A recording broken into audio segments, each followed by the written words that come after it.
तो आज की क्लास में हम डिस्कस करने वाले हैं रेशियो एंड प्रोपोर्शन। शुरू कर रहा हूं मैं क्लास को।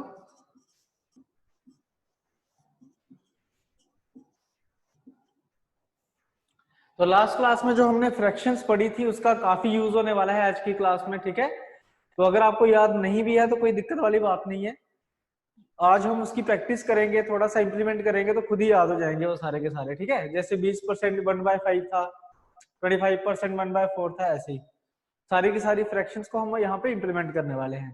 तो ध्यान से समझना सभी ने कि रेशियो क्या होता है, प्रोपोर्शन क्या होता है, मीनिंग क्या होता है, उसका यूज कहाँ किया जाता है, ठीक है। किस तरीके से रेशियो बनता है, किस तरीके से प्रोपोर्शन बनता है, और उसके बाद हम देखेंगे प्रैक्टिस क्वेश्चन, ठीक है। देखो पढ़ना क्या क्या है, एक इंडेक्स बना देता हूं, मीनिंग चेक करेंगे। मीनिंग ऑफ रेशियो जो मैंने आपको लास्ट क्लास में बताया था, अगर आपको याद हो तो। उसके बाद हम देखेंगे यूज ऑफ रेशियो, ठीक है। फिर हम देखेंगे how to make ratio, how to make ratio, ठीक है। उसके बाद हम देखेंगे how to combine ratio, how to combine ratio. Then हमारे पास आएगा addition of ratio, addition of ratio. ये सारे के सारे मतलब टाइप्स ऑफ क्वेश्चंस हैं, बेसिक टाइप ऑफ क्वेश्चंस होते हैं रेशियो के, ठीक है। उसके बाद हम देखेंगे प्रोपोर्शंस, प्रोपोर्शंस। फिर आएंगे उसके टाइप्स ऑफ प्रोपोर्शंस,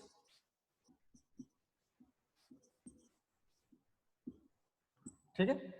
तो आज की क्लास में इतना की हो पाएगा, बाकी जो अगर मान लो टाइम हमारे पास बचता है तो कुछ एक्स्ट्रा भी हम कर लेंगे। बाकी देखो ये सिर्फ बेसिक है रेशियो का, रेशियो काफी बड़ा टॉपिक होता है, ठीक है। लेकिन बेसिक उसका पढ़ना बहुत जरूरी है। ये जो चीजें मैं आज आपको करवाने वाला हूँ, आगे 2 महीने तक इन्हीं को ही इंप्लीमेंट करना है, इन्हीं का यूज करके आगे क्वेश्चंस निकालने हैं, चाहे वो किसी भी टॉपिक के हों, ठीक है। इसके जो खुद के क्वेश्चंस होते हैं वो देख लो कौन कौन से होते हैं। एक तो इसमें सबसे इंपॉर्टेंट आता है हेन एंड काउ मेथड। ये क्वेश्चन आपने काफी देखे होंगे एग्जाम्स में भी, हेन एंड काउ मेथड सबसे इंपॉर्टेंट होता है इसमें, ठीक है। उसके बाद सेम डिफरेंस के ऊपर क्वेश्चन आ जाते हैं। ये जब क्वेश्चन देखोगे तो आपको पता चलेगा, ठीक है। सेम डिफरेंस के ऊपर आ जाते हैं, सिंगल वैल्यू वेरिएबल के ऊपर क्वेश्चन आ जाते हैं,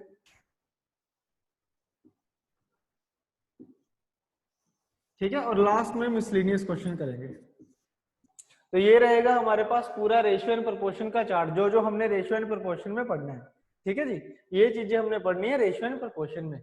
आपको साथ में हैंड आउट मिलेंगे, जो असाइनमेंट मिलेगी आपको, उसमें टोटल 70 क्वेश्चंस होने वाले हैं,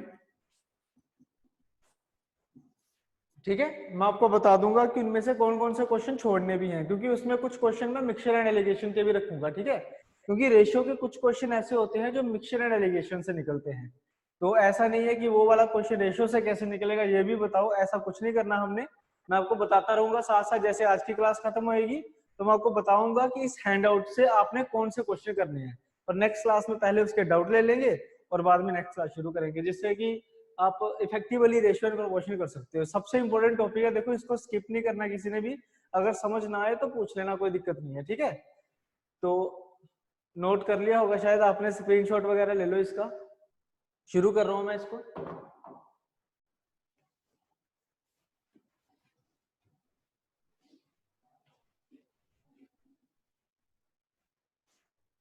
तो मीनिंग से शुरू करेंगे सबसे पहले।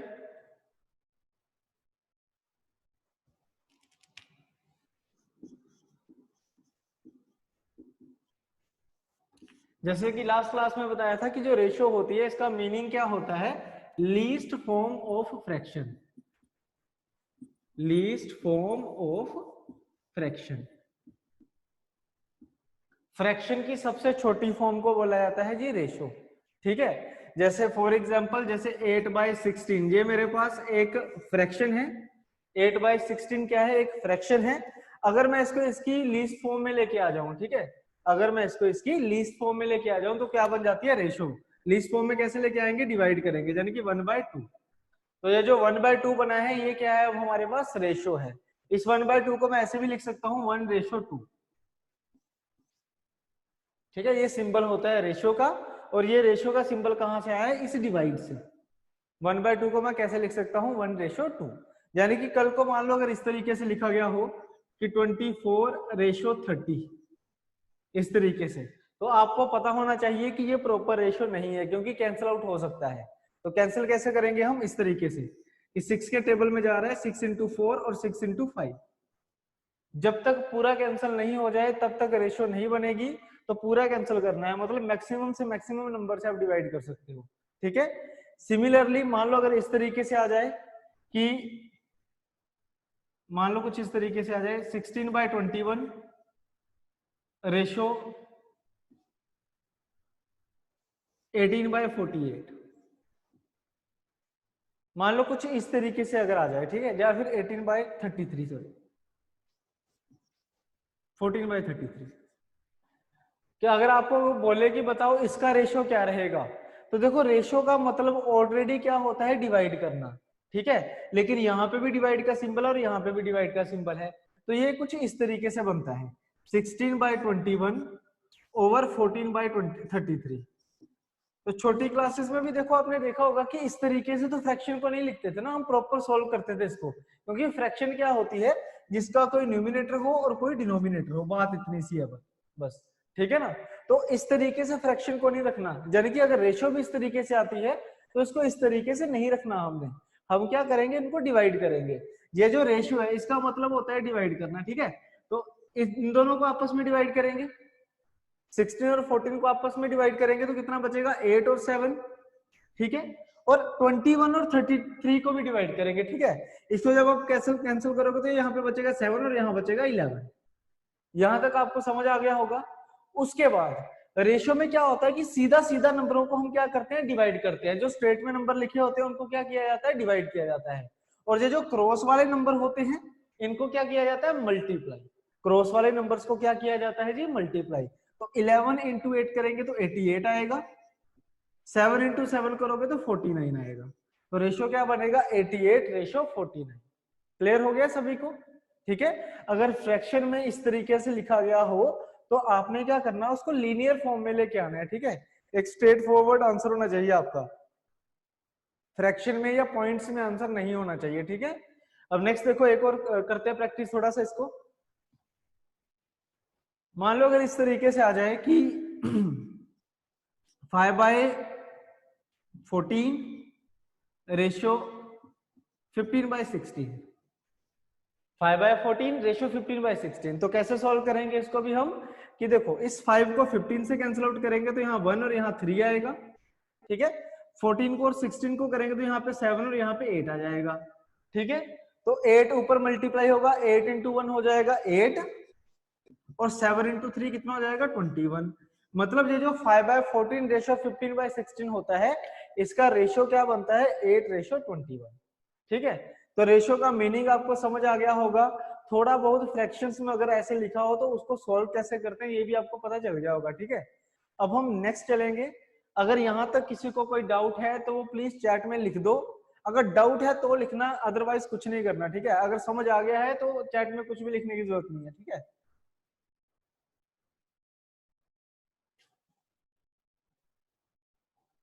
ओके, नेक्स्ट चलते हैं।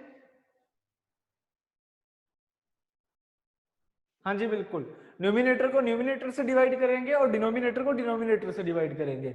ये देखो ना, मैंने यहाँ पे बताया हुआ है, ये जो 1/2 है यही 1:2 होता है। ये जो रेशियो है ऑलरेडी डिवाइड का सिंबल है, तो सीधा सीधा डिवाइड होंगे। न्यूमिनेटर से न्यूमिनेटर डिवाइड होगा, डिनोमिनेटर से डिनोमिनेटर डिवाइड होगा। ठीक है, चलिए अब नेक्स्ट देखिए।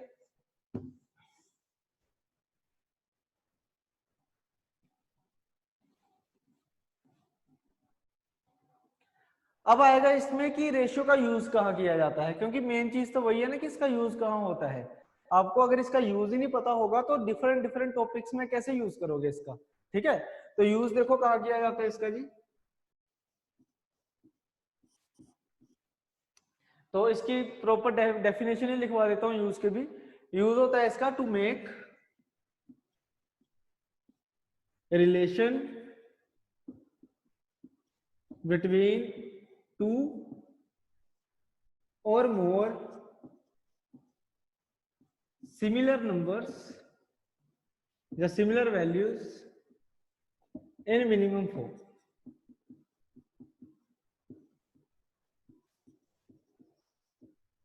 ठीक है, मैं विद एग्जांपल आपको समझाऊंगा, टेंशन वाली कोई बात नहीं है। पहले तो समझो कि क्या लिखा हुआ है। टू मेक रिलेशन, रिलेशन मतलब दोनों के बीच एक रिलेशन इस्टेब्लिश करना हमने दो या दो से ज्यादा सिमिलर वैल्यूज में। सिमिलर वैल्यूज का मतलब क्या है कि मान लो अगर मैं कंपैरिजन करने की कोशिश करता हूं दो लोगों में, ए और बी में, ठीक है, तो कंपैरिजन कैसे होता है कि अगर ए की एज का कंपैरिजन करना है मुझे बी के साथ, तो बी की भी क्या देखेंगे हम, एज देखेंगे। ठीक है, दो लोगों के बीच जब हम रिलेशन इस्टेब्लिश करते हैं या फिर दो लोगों के बीच जब हम कंपैरिजन करते हैं, तो जो कंपैरिजन करने वाली वैल्यूज होती है वो हमेशा क्या होती है जी, सेम होती है। मतलब ऐसा नहीं हो सकता कि ए का है कि मेरी ये 26 साल है और बी का है मेरे पास 500 रुपए है, तो ये कोई कंपैरिजन थोड़ी हुआ कि ए की 26 साल और बी के पास 500 रुपए है, कंपैरिजन तो जीरो हुआ। ठीक है, अगर दो लोगों के बीच कंपैरिजन करवाना है, कोई रिलेशन बनाना है, तो आपके पास क्या होना चाहिए, जो वैल्यूज होनी चाहिए वो सेम होनी चाहिए, क्योंकि अगर यहाँ पे एज है तो यहाँ पे क्या होनी चाहिए, एज होनी चाहिए। समझ आया सभी को? जैसे मान लो यहाँ पे इसकी एज 13 ईयर्स है, ए की एज 26 साल और बी की एज 13 साल है, तो अब हम कंपैरिजन स्टैब्लिश कर सकते हैं। ठीक है, तो क्या लिखा हुआ पूरा, to make a relation between two और मोर सिमिलर वैल्यूज। अब सिमिलर वैल्यूज होगी, दोनों एज एज ही है। आगे क्या लिखा हुआ है, इन मिनिमम फॉर्म। आगे क्या लिखा हुआ है, मिनिमम फॉर्म। वैसे भी रेशियो क्या होती है, लीस्ट फॉर्म होती है ना, और वहां भी क्या लिखा हुआ था, मिनिमम फॉर्म। तो मिनिमम फॉर्म में कैसे रिलेशन होगा, यहाँ पे रेशियो बनाएंगे, क्योंकि यूज किसका होगा, रेशियो का होगा। तो यहाँ पे 26 है, यहाँ पे 13 है, तो रिलेशन क्या बनेगा, 2:1। रिलेशन क्या बनेगा, 2:1। अब इसका यूज देखो आप डेली लाइफ में बहुत करते आए हो। अगर मैं आपको ये कहूं कि ए की एज 26 साल और बी की एज 13 साल है, तो हमारे दिमाग में एक चीज आती है कि ए की एज तो डबल है बी की एज से। ए की एज क्या है, डबल है बी की एज से, है कि नहीं? तो जब भी हम बात करते हैं डबल की, ट्रिपल की, 1.5 गुना, 2 गुना, 2.5 गुना, तो उस केस में क्या होता है, कंपैरिजन एस्टेब्लिश कर रहे होते हैं हम। और ये जो 2 गुना 3 गुना हम बोलते हैं ना, ये लीस्ट फॉर्म में कंपैरिजन होता है, मतलब रेशो का यूज करते हैं हम हमेशा ही। ठीक है, ये जाने अनजाने में रेशो का बहुत यूज होता है डेली लाइफ में, आगे आगे आपको पता चलता जाएगा। तो जब भी हम डबल कहते हैं कि एक एज डबल है बी से, है ना, जब मेरा खर्चा ट्रिपल है दूसरे बंदे से, या हाफ है ना, जब भी हम ऐसे वर्ड्स का यूज करते हैं, हाफ मतलब क्या होता है, 1/2, और 1/2 भी क्या होता है, रेशियो तो होती है। ठीक है, तो इसका मतलब क्या है कि हम रेशियो का यूज कर रहे होते हैं। तो जब लीस्ट फॉर्म में हम किसी भी चीज का कंपैरिजन एस्टेब्लिश करते हैं, तो उस केस में किसका यूज करना पड़ता है हमें, रेशियो का। ठीक है, जैसे मान लो एक और एग्जांपल लेके चलते हैं कि मान लो अगर आपको मैं ये कहूं कि ए इज हाफ ऑफ बी, ऐसे लिखोगे ना कि ए की वैल्यू क्या है, आधी है बी से, तो ए का कंपैरिजन देखो बी के साथ हो रहा है, और क्या लिखा हुआ है कि ए की वैल्यू क्या है, हाफ है बी से। समझ गए हो ना बात को? और ये जो हाफ मैंने लिखा है 1/2, ये 1/2 क्या है, रेशो है। 1/2 देखो लीस्ट फॉर्म है फ्रैक्शन की, तो ये क्या है, रेशो है। अब मुझे खुद बताओ कि अगर आपसे मैं बोलूं कि हाफ कितना होता है, तो आप में से सारे कितना बोलेंगे, 1/2। ठीक है, आप में से कोई भी ये नहीं बोलेगा कि 2/4 या फिर 3/6, गलत नहीं होगा वो भी, लेकिन बोलेगा कोई नहीं इसको। 7/14 किसी ने नहीं बोला होगा, 8/16 किसी ने नहीं बोला होगा। हमेशा हम क्या बोलते हैं, 1/2, क्योंकि हम भी हमेशा ही रेशियो का ही यूज करते हैं, लीस्ट वैल्यू का ही यूज करते हैं कंपैरिजन इस्टेब्लिश करने के लिए। और वही चीज मैं यहाँ पे आपको बता रहा हूँ, जो चीज आप डेली लाइफ में करते आ रहे हो उसको अब मैथ में करना बस। ठीक है, जो हम मुश्किल समझते हैं ना, मैथ मुश्किल है, ये कुछ नहीं है, ये हमारे डेली लाइफ का जो काम होता है ना, उसी को कंपाइल करके मैथ बना हुआ बस। ठीक है, तो मिनिमम फॉर्म में रिलेशन स्टैब्लिश हुआ, ए और बी में कितना है, 1/2 है। तो आगे इसको सॉल्व कैसे करना है ये बाद में सीखेंगे, अभी हमें सिर्फ यूज का पता करना है कि यूज क्या है इसका। ठीक है, तो मैं इसको मिटा रहा हूँ। एक तो मैंने डेफिनेशन आपको लिखवा दिया, मैं और क्या लिखवाने जा रहा हूँ कि इसका यूज किया जाता है कंपैरिजन करने के लिए, रिलेशन बनाने के लिए, या फिर कंपैरिजन करने के लिए। कल को अगर आपसे मैं पूछूं कि बताओ रेशो का यूज क्यों किया जाता है, तो आपका आंसर क्या होगा कि दो सिमिलर चीजों में जब हम कंपैरिजन करते हैं लीस्ट फॉर्म में, तो किसका यूज करते हैं हम हमेशा ही, रेशो का। समझ रहे हो ना? अब नेक्स्ट देखते जाओ कि कंपैरिजन जिसके साथ होता है उसको क्या अज्यूम किया जाता है। जैसे एक चीज समझना है, इसी क्वेश्चन में देखो उसने क्या बोला है, A is half of B. इसका मतलब क्या है कि ए आधा है as compare to B. B के कंपैरिजन में ए की वैल्यू क्या है, आधी है, 1/2 है, हाफ है। तो मुझे जरा फटाफट चैट में बताना, अगर ए की वैल्यू हाफ है तो बी की कितनी होगी? बी की जगह पे क्या लिखूं? अगर ए की वैल्यू 1/2 है तो बी की वैल्यू कितनी लिखूं? फटाफट कमेंट में बताओ।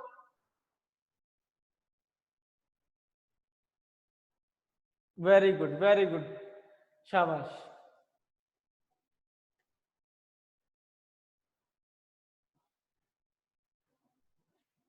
बिल्कुल, ए की वैल्यू अगर हाफ है तो बी की क्या होगी? 1 होगी, क्योंकि 1 का आधा ही तो 1/2 होता है कि नहीं? 1 का आधा ही तो होता है 1/2। ठीक है, तो यहां से हमें क्या सीखने को मिलता है कि भाई जिसके साथ हम कंपैरिजन करते हैं, ये देखो a is 1/2 of b, a जो है वो b का आधा है, तो b के साथ कंपैरिजन हुआ। ठीक है, तो जिसके साथ हम कंपैरिजन करते हैं वो वैल्यू हमेशा रेशो में कितना होती है? 1। जिसके साथ हम कंपैरिजन करते हैं वो वैल्यू हमेशा ही रेशो में कितना होती है जी? 1 होती है। इसकी आगे काफी एग्जांपल्स आने वाली है, मैं चाहता हूं कि प्रॉपर तरीके से समझो आप भी इसको। ठीक है, जिसके साथ कंपैरिजन होता है वो वैल्यू हमेशा क्या कहते हैं? हम उसको रेशो में 1 कहते हैं। ठीक है, और ये जो 1 होता है, लास्ट क्लास में मैंने आपको एक चीज बताई थी कि ये जो रेशो में चीज 1 होती है वो कंप्लीट वैल्यू होती है। ठीक है, और वही चीज परसेंटेज में कितना होगी हमारे पास? 100%। 100% इज इक्वल टू 1 होता था कि नहीं? जो चीज हमारे पास रेशो में 1 होगी वही चीज परसेंटेज में क्या होगी? 100%। तो मैं ये भी कह सकता हूं कि बच्चे जिसके साथ हमारा कंपैरिजन होता है वो चीज रेशो में तो 1 होती है लेकिन परसेंटेज में कितना होती है जी? 100% होती है। ठीक है जी, परसेंटेज में कितना होती है? हमेशा ही 100% होती है। हम जिस भी चीज के साथ हम कंपैरिजन करते हैं उस चीज को हम हमेशा ही कंप्लीट मान के चलते हैं। याद रखना, जिस चीज के साथ हम कंपैरिजन करते हैं उसको हमेशा ही हम क्या मान के चलते हैं जी? कंप्लीट मान के चलते हैं। ठीक है, आपके पेरेंट्स ने जब आप कभी मान लो स्कूल वगैरह में पढ़ते होंगे, मैं ये नहीं कह रहा हूँ कि सबके, मतलब कुछ के, है ना, कि कई बार आपको बोला होगा कि उसको देख वो कितना पढ़ता है ना, उसको देख वो कितना पढ़ता है। आपका कंपैरिजन हमेशा आपकी क्लास के टॉपर के साथ ही हुआ होगा।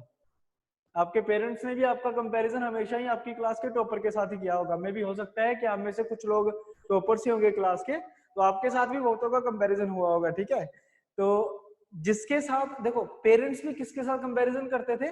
जो उनकी नजरों में 100% था। कभी आपको ये तो नहीं बोला होगा ना कि बच्चे कोई बात नहीं, तेरे नंबर कम आए हैं, दूसरे को देख ले, वो तो फेल ही हो गया, उसके साथ कंपैरिजन कर ले, कभी नहीं किया होगा। ठीक है, कंपैरिजन हमेशा हम किस चीज के साथ करते हैं? जो हमारी नजरों में कंप्लीट है। ठीक है, और जो हमारी नजरों में कंप्लीट होगा उसी को हम क्या कहेंगे? 100% या फिर रेशो में 1।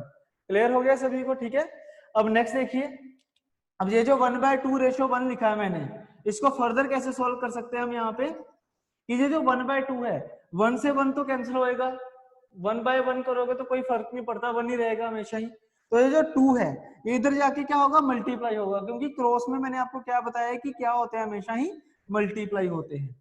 तो ए रेशो भी कितना बनेगा यहाँ पे? 1/2 बनेगा। ठीक है, एक बार कमेंट पढ़ लेता हूँ, काफी लंबा चौड़ा कमेंट आया था।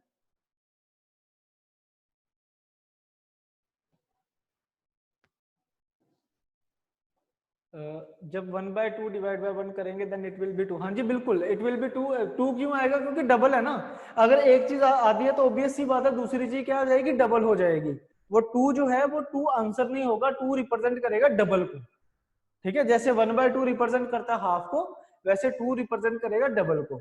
तो ये देखो ना, ये हो गया अपने आप ही 2 आ गया कि नहीं? ये 2 कब होगा? जब ये 1 होगा। ठीक है, चलिए अब नेक्स्ट देखिए।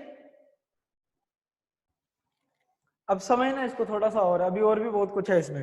ए रेशो क्या बन गई? 1/2। मान लो अगर इस तरीके से क्वेश्चन होता कि a इज 3/4 ऑफ b, तो यहां पे भी हम क्या लिखेंगे कि a अगर 3/4 है तो b कितना होगा हमारे पास? 1।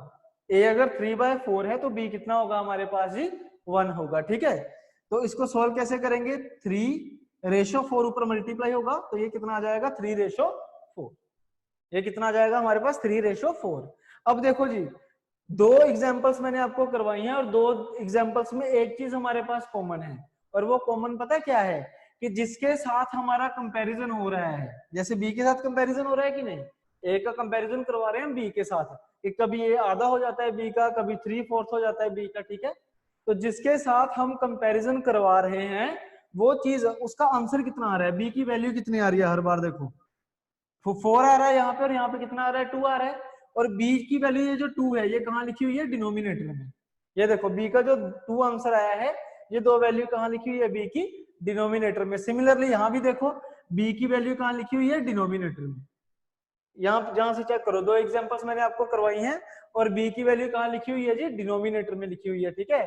तो यहाँ से हमें एक चीज और सीखने को मिलती है, यहाँ पे हमें एक चीज और सीखने को मिलती है कि जिसके साथ हमारा कंपैरिजन होता है वो वैल्यू हमेशा कहाँ लिखी जाती है, डिनोमिनेटर में। जिसके साथ हमारा कंपैरिजन होता है वो वैल्यू हमेशा कहाँ लिखी जाती है जी, डिनोमिनेटर में लिखी जाती है, ठीक है। इसकी एक परफेक्ट एग्जांपल देता हूं मैं आपको, जिससे ये तीनों चीजें प्रूव हो जाएंगी। अभी इसकी परफेक्ट एग्जांपल देने वाला हूं एक, ठीक है। इनको नोट मत करना, ये तो बाद में फिर से करवाऊंगा मैं आपको। जैसे कभी मान लो आपका रिजल्ट आया होगा 5th क्लास का, 8th क्लास का, 10th क्लास का, +2 का, ग्रेजुएशन का, तो हम सबसे पहले क्या करते हैं, परसेंटेज निकालते हैं मार्क्स की, ठीक है ना। तो परसेंटेज कैसे निकलती है मार्क्स की, obtained marks over total marks into 100। ये तरीका होता है। आई होप ये चीज सबको पता होगी। ये चीज मुझे प्रूव करने की जरूरत नहीं है, क्योंकि इसका यूज काफी लोग करते हैं, लगभग सारे ही करते हैं ना। 5वीं क्लास के बच्चे को पता है परसेंटेज कैसे निकाली जाती है, परसेंटेज ऑफ मार्क्स कैसे निकाले जाते हैं, ठीक है, क्योंकि रटा हुआ है ना, obtained marks over total marks multiply by 100, ठीक है। अब एक चीज देखो, टोटल मार्क्स को हम डिनोमिनेटर में क्यों लिखते हैं पता है, क्योंकि ऑब्टेन्ड मार्क्स की जो परसेंटेज होगी वो होगी as compare to total marks. Comparison किसके साथ होता है, टोटल मार्क्स का। अगर ये भी चीज आपको समझ नहीं आ रही है तो एक चीज तो आपको पता होगी ना, कि जो टोटल मार्क्स होते हैं वो परसेंटेज में हमेशा कितने होते हैं जी, 100%। टोटल मार्क्स परसेंटेज में कितने होते हैं, हमेशा ही 100% होते हैं। तो अगर आपको ये पता चल गया कि टोटल मार्क्स 100% होते हैं, तो भाई जो चीज 100% होती है उसी के साथ कंपैरिजन होता है, ठीक है। जो चीज 100% होती है उसी के साथ क्या होता है, कंपैरिजन होता है। और जिसके साथ कंपैरिजन होता है वो वैल्यू कहाँ लिखी जाती है, हमेशा ही डिनोमिनेटर में। ये जो 100% होता है वैल्यू, उसी के साथ क्या करते हैं, कंपैरिजन, और वही वैल्यू कहाँ लिखी जाती है जी, डिनोमिनेटर में। समझ गए बात को जी, इसमें कोई डाउट नहीं होना चाहिए आपको। अगर कोई डाउट है तो कमेंट करियो, अदरवाइज नहीं। अगर डाउट होगा तो कमेंट करना, अदरवाइज नहीं, ठीक है। और जिस क्वेश्चन का मैं आंसर पूछूं सिर्फ वही क्वेश्चन का आंसर देना आप, फालतू में इसको चैट को मत भरो, इस पे फोकस मत करो बिल्कुल भी आप। ओके, तो कोई कमेंट नहीं आया तो बढ़िया बात है, समझ आ गया तो नेक्स्ट चलते हैं आप। ये चीज ध्यान से लिख लेना क्योंकि इसी का यूज होने वाला आगे, ठीक है।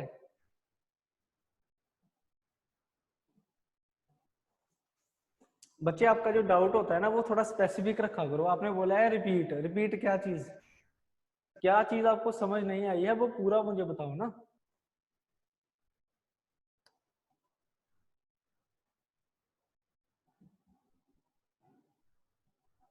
अच्छा 100 वाला, देखो बच्चे जो टोटल मार्क्स होते हैं, टोटल मार्क्स हमेशा क्या होते हैं, 100% होते हैं, ठीक है ना। ये तो पता ही है ना सभी को। मान लो अगर आपके, मैं आपको ये कहूं कि आपके फुल मार्क्स आए हैं तो कितने परसेंट होंगे, 100% होंगे। तो वो फुल मार्क्स 100% कब होंगे, जब आपके 80 आउट ऑफ 80 मार्क्स होंगे या फिर 70 आउट ऑफ 70 होंगे, यही है ना। तो टोटल मार्क्स हमेशा ही क्या होते हैं, परसेंटेज में 100%। तो मैं कह रहा हूं कि जो चीज परसेंटेज में 100% होती है हमेशा उसी के साथ कंपेरिजन होता है, और जिसके साथ कंपैरिजन होता है वो चीज कहाँ लिखी जाती है, डिनोमिनेटर में। इसीलिए टोटल मार्क्स को डिनोमिनेटर्स में लिखा जाता था हमेशा, इसीलिए टोटल मार्क्स को डिनोमिनेटर में लिखा जाता था, ठीक है। इसका यूज करेंगे, कोई इशू नहीं है, इसको नोट कर लो बस आप, क्योंकि ये जरूरी है, ये यूज है इसका बस। ये जो अभी तक हमने लिखा है ना ये सिर्फ यूज है। यहाँ पे क्या लिखा हुआ है, to make relation between two और more similar values in minimum form. Relation की जगह पे कंपैरिजन भी हो सकता है, to establish comparison between two और more similar values in minimum form. और जिसके साथ कंपैरिजन होगा वो वैल्यू रेशो में रहेगी 1, परसेंटेज में रहेगी 100%, कहाँ लिखोगे, डिनोमिनेटर में। तीन चीजें हैं, जिसके साथ कंपैरिजन होगा वो वैल्यू होगी हमेशा ही रेशो में 1, परसेंटेज में होगी 100, और कहाँ लिखोगे उसको, हमेशा ही डिनोमिनेटर में। हाँ जी, कंपैरिजन हमेशा डिनोमिनेटर के साथ होगा, डिनोमिनेटर हमेशा ही सर आप थोड़ा फास्ट करवा कर क्वांट एंड रीजनिंग की सीसेट क्लासेस में सबसे पहले करवा सकते हैं। हाँ जी बिल्कुल बिल्कुल ऐसे ही होगा जी। ये गैप अब नहीं होगा गैप, ठीक है। वो एक्चुअली इंडक्शन क्लासेस थी ना, तो हर एक टॉपिक की आपको इंडक्शन क्लास देनी थी। अब आपने देखा होगा कि इस वीक शायद मेरी रेगुलर ही है क्लास, एक आधी क्लास इंग्लिश की होगी, बाकी सारी क्लासेस मेरी रहेंगी। जो 6 दिन वीक में क्लासेस होंगी उनमें 6 में से 4 से 5 क्लासेस मेरी होने वाली है, ठीक है। चलिए नेक्स्ट देखिए अब।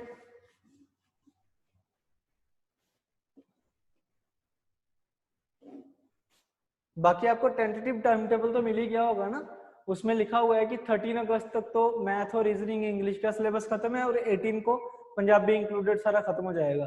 तो 18 अगस्त तक सारा सिलेबस खत्म है। अगर 18 तक खत्म नहीं हुआ फिर आप क्वेश्चन कर सकते हो, अदरवाइज जो मैं क्वेश्चन कर रहा हूं उसके आंसर दो, ठीक है। चलिए अब हम सीखेंगे रेशियो को कैसे बनाया जाता है, हाउ टू मेक रेशियो।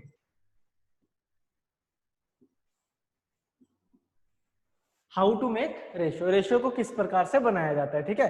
अब जितना भी आपने पीछे सीखा है ना वो सारा इसमें इंप्लीमेंट कर देना है, और फिर जो जहां से सीखा होगा वो आगे इंप्लीमेंट करेंगे, ठीक है। तो चलिए देखिए क्वेश्चन किस तरीके से आ सकता है। पहले तो सिंपल सा क्वेश्चन जो अभी मैं करवा के हटा था, कि मान लो इस तरीके से आ जाए कि a इज 7/8 ऑफ b, और आपको बोला गया है फाइंड a रेशियो b। हालांकि ये कोई क्वेश्चन नहीं है, लेकिन हो सकता है कि कभी प्रॉफिट एंड लॉस का क्वेश्चन आ जाए, टाइम एंड वर्क का क्वेश्चन आ जाए, टाइम एंड डिस्टेंस का क्वेश्चन आ जाए, और उसमें इस तरीके की लाइंस हो, तो इसको सोल्व करना भी तो आना चाहिए ना हमें। तो वो कैसे सोल्व करते हैं वो यहाँ पे सीखेंगे, हाउ टू मेक रेशियो में। ये पहले तो हम ये देखेंगे कि कितने तरह की लाइंस होती है, इस तरीके के कैसे कैसे बना सकता है वो, तो वो सारे हम डिस्कस करेंगे, ठीक है। तो इसका आंसर देखो मैं भी आप सबको पता ही होगा, कमेंट करने की कोई जरूरत नहीं है, मुझे भी पता है कि आपको इसका आंसर पता है। बस मैं ये चाहता हूँ कि आपने सोचना किस तरीके से है, कि कंपैरिजन हो रहा है बी के साथ, ये आपको पता होना चाहिए, लाइन पढ़ के पता लग जाना चाहिए कि किसका कंपैरिजन किसके साथ हो रहा है। क्योंकि अगर आप ये आइडेंटिफाई कर लो ना कि क्वेश्चन में कंपैरिजन हो रहा है कहीं, तो आपको पता चल जाएगा कि रेशियो का यूज होगा, ठीक है। और आगे क्वेश्चन, आधा क्वेश्चन तो इसी से निकल जाएगा, रेशियो बन गई तो आधा क्वेश्चन खत्म, ठीक है। तो सबसे पहले ये आइडेंटिफाई करना है कि कंपैरिजन किसके साथ हो रहा है। अगर इंग्लिश वीक है तो पंजाबी में पढ़ लेना, पंजाबी में पेपर आएगा, ठीक है। अदरवाइज एक और चीज होती है कि ऑफ और देन, इंग्लिश में ये दो वर्ड होते हैं जो कंपैरिजन करवाते हैं, ऑफ एंड देन, ये दो वर्ड होते हैं जो कंपैरिजन करवाते हैं। और इन दोनों के इमीडिएटली बाद, इन दोनों के इमीडिएटली बाद जो भी नंबर आएगा हमेशा उसी के साथ कंपैरिजन होगा। इन दोनों के इमीडिएटली बाद जो भी नंबर आएगा हमेशा उसी के साथ क्या होगा, कंपैरिजन। ये याद रखना, दिमाग दिमाग में रखना, ठीक है। जैसे ऑफ के बाद बी आ रहा है तो बी के साथ कंपैरिजन हो रहा है, ठीक है। ऑफ के बाद बी आ रहा है तो बी के साथ कंपैरिजन हो रहा है, तो जिसके साथ कंपैरिजन होता है वो वैल्यू कहाँ होती है, डिनोमिनेटर पे, लिख दिया मैंने 8, ठीक है। और आगे क्या लिखा हुआ है, कोई लाइन को पढ़ो, a इज 7/8 ऑफ b, ठीक है। तो ऑफ b तो 8 आ गया मेरे पास, तो a की वैल्यू क्या है, a इज 7, तो a की वैल्यू क्या है यहाँ पे 7 है, तो ये आंसर बन जाएगा हमारे पास। सोचना इस तरीके से है, मैं ये नहीं चाहता कि आप 7 बाय ऐसे लिखो 7/8 रेशो 1, बाद में 8 ऊपर मल्टीप्लाई करो, इतने काम हमने नहीं करने हैं। सिंपल मैंने क्या देखा है कि भाई जिसके साथ कंपैरिजन होता है वो चीज डिनोमिनेटर में होगी, और ऊपर वाली चीज जिसका कंपैरिजन हो रहा है। a 7 है, क्या लिखा हुआ है, a 7 है किसका, b का, और b कितना है 8। समझ आ गया सभी को ये, ठीक है। जैसे एक और चीज देखो, मान लो अगर इस तरीके से आ जाए कि a इज 8/13 ऑफ b, तो अब हम क्या देखेंगे यहाँ पे सिंपल, कि भाई b के साथ कंपैरिजन हो रहा है तो b की वैल्यू 13 रहेगी, a की वैल्यू क्या रहेगी 8, तो रेशो क्या बनेगा, a रेशो b 8/13। मतलब डायरेक्ट आपका आंसर होना चाहिए, कुछ भी इसमें सोचने वाली बात नहीं है, ठीक है।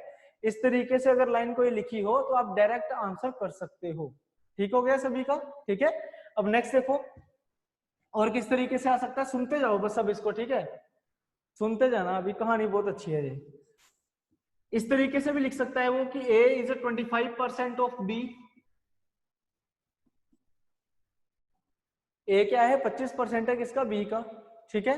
अब देखो जी जब बात परसेंटेज में होती है, जब भी बात हम परसेंटेज में करते हैं तो जिसके साथ हमारा कंपैरिजन होता है वो वैल्यू क्या होती है, हमेशा 100%, ठीक है। परसेंटेज में जिसके साथ हमारा कंपैरिजन होता है वो वैल्यू क्या होती है जी, 100% होती है। तो मैं ऐसे लिख सकता हूं कि b के साथ कंपैरिजन हो रहा है तो b क्या होगा, 100% होगा, ठीक है।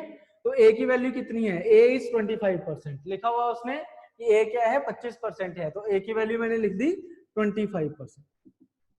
ठीक है, तो रेशो क्या बनेगी 25 गुना 400, तो 1:4 बन जाएगा हमारे पास। 25 गुना 400 तो कितनी वैल्यू बन जाएगी 1:4। समझ आ गया सभी को? ठीक है, अब एक चीज समझना थोड़ा सा, इसको मैं ऐसे भी तो लिख सकता हूं कि ये जो a इज 25% ऑफ b है, मैंने आपको कन्वर्ट करना सिखाया था कि परसेंटेज को रेशो में कैसे कन्वर्ट किया जाता है लास्ट क्लास में। अगर आपको याद हो तो मैंने आपको बताया था कि रेशो को परसेंटेज में किस प्रकार से कन्वर्ट किया जाता है। तो किस तरीके से था वो, कि अगर a 25% है b का, 25% फ्रैक्शन में कितना होता है 1/4।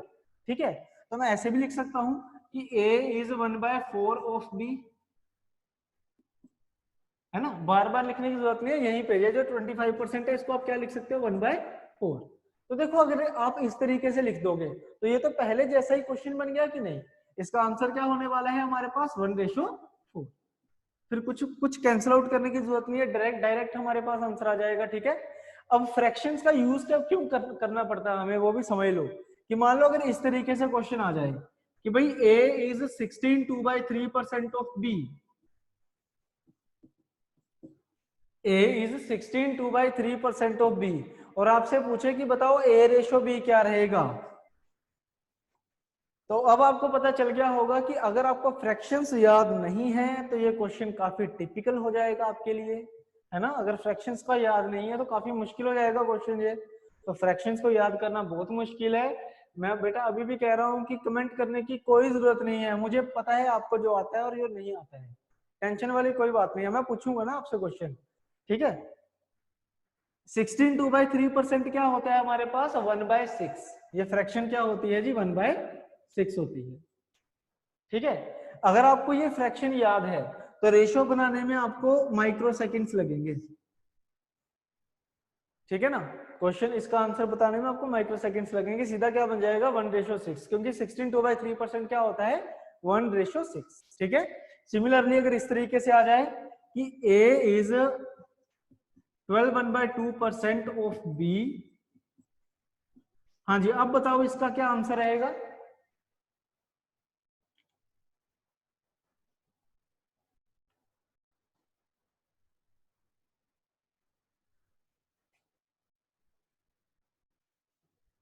ओके, इसका आंसर क्या रहेगा 1:8। बिल्कुल सही है, इसका आंसर रहेगा 1:8। क्योंकि देखो ये जो 12 1/2% होता है, ये फ्रैक्शन में कितना होता है जी 1/8, तो आंसर कितना रहेगा इसका 1:8। अब आप 25/2 बता रहे हैं, एक पर्सन आंसर मनीषा 25/2 कैसे आएगा बच्चे, मान लो मुझे लग गया बता आपने 25/2 कर दिया, और इस परसेंटेज का डिवाइड बाय 100 कहाँ गया आपका, आपने 12 1/2 को 25/2 तो लिख दिया, लेकिन परसेंट को तो आपने देखा ही नहीं। वो तो आपने उसको भी तो देखो ना, फिर अगर सोल्व करने पे आई गए हो तो इसको भी सोल्व करो परसेंट को डिवाइड बाय 100 करके, तो ये 25/200 बनेगा, तो 25:200 बनेगा फिर ये, और आंसर क्या रहेगा 1:8। तो लास्ट क्लास में जो मैंने आपको बताया था उसको आपने बिल्कुल नहीं पढ़ा है, तो प्लीज बी सीरियस। मुझे आपको ये बताने की जरूरत नहीं है कि पीसीएस में सीसेट की कितनी वैल्यू है, ये आप खुद समझ सकते हो। ठीक है ना, तो चलिए इसका आंसर क्या है 1:8 है। ठीक है, तो आई होप आपको समझ आ गया होगा कि पहली टाइप, ये फर्स्ट टाइप थी हमारे पास कि किस तरीके से वो लिख सकता है क्वेश्चंस को। ठीक है, अब सेकंड पे चलते हैं, चलिए देखो और किस तरीके से वो लैंग्वेज यूज करता है रेशो में।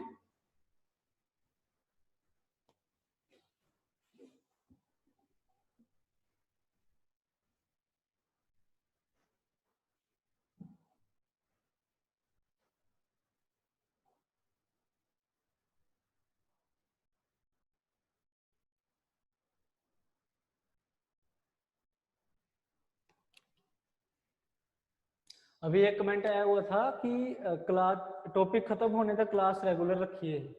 बेटा आज के दिन में रेशो कभी खत्म हो ही नहीं सकता, क्योंकि रेशो को कराने के लिए कम से कम 6 घंटे चाहिए, और 6 घंटे एक साथ बोलना थोड़ा सा मुश्किल हो जाएगा, वो भी कैमरे के साथ।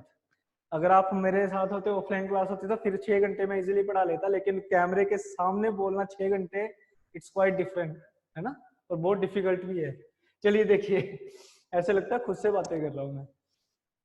सेकेंड टाइप देखो, कोई बात नहीं, नेक्स्ट 2 क्लासेस मेरी होंगी, रेशो सीरियल वाइज हम खत्म कर देंगे, ठीक है, डोंट वरी।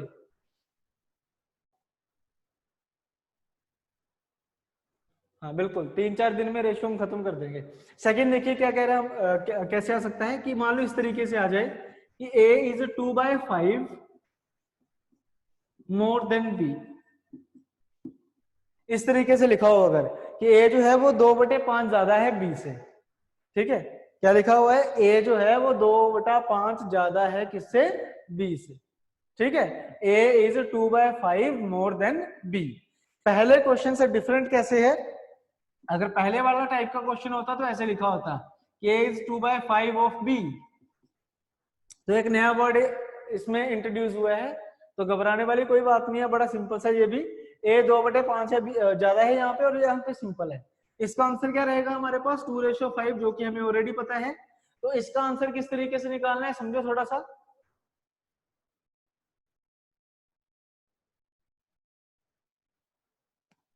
इसका आंसर कैसे निकलेगा, देखो जो चीज आपको सिखाई गई है ना, बस उसी पे ही आपने थोड़ा सा ध्यान रखना है, ठीक है। पहली line a is 2/5 more than b, तो b के साथ हो रहा है कंपैरिजन, ठीक है, तो जिसके साथ कंपैरिजन होता है वो चीज हमेशा कहाँ होती है, डिनोमिनेटर में, तो 5 लिख दिया यहाँ पे। जिसके साथ कंपैरिजन होता है वो चीज कहाँ होती है, हमेशा डिनोमिनेटर में, ठीक है। अब क्वेश्चन पढ़ो फिर से, a is 2 more than b, 5 तो लिख लिया ना, इसका काम तो हो गया खत्म। तो आगे क्या लिखा हुआ है, a is 2 more than b, b से 2 ज्यादा है a, तो b से अगर 2 ज्यादा है a तो कितना होगा 7, ठीक है ना, कितना हो जाएगा 7 हो जाएगा, तो आंसर कितना होगा 7:5। समझ रहे हो ना बात को, ठीक है।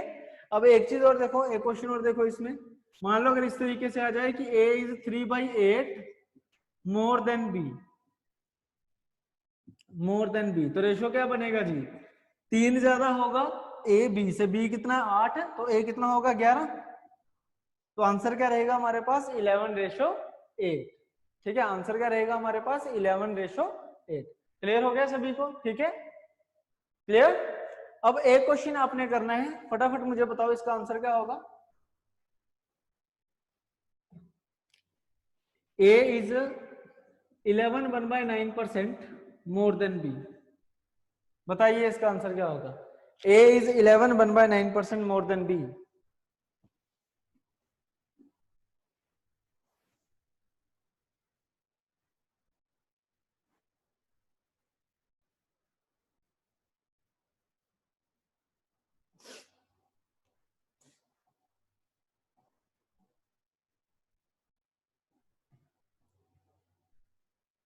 Very good, 10/9 will be the answer, क्योंकि ये फ्रैक्शन क्या होती है 1/9, समझ रहे हो बात को, इसका मतलब ये होता है 1/9, तो b की वैल्यू हो जाएगी 9 और a उससे एक ज्यादा, तो 9 + 1 कितना हो जाएगा 10, तो a रेशो b बनेगा हमारे पास 10:9। मतलब देखते ही आंसर आना चाहिए आपका, देखते ही आंसर आना चाहिए, ठीक है। नेक्स्ट देखिए, मान लो इस तरीके से आ जाए कि a is 33 1/3% less then b, बताइए इसका आंसर क्या होगा। a is 33 1/3% less than b,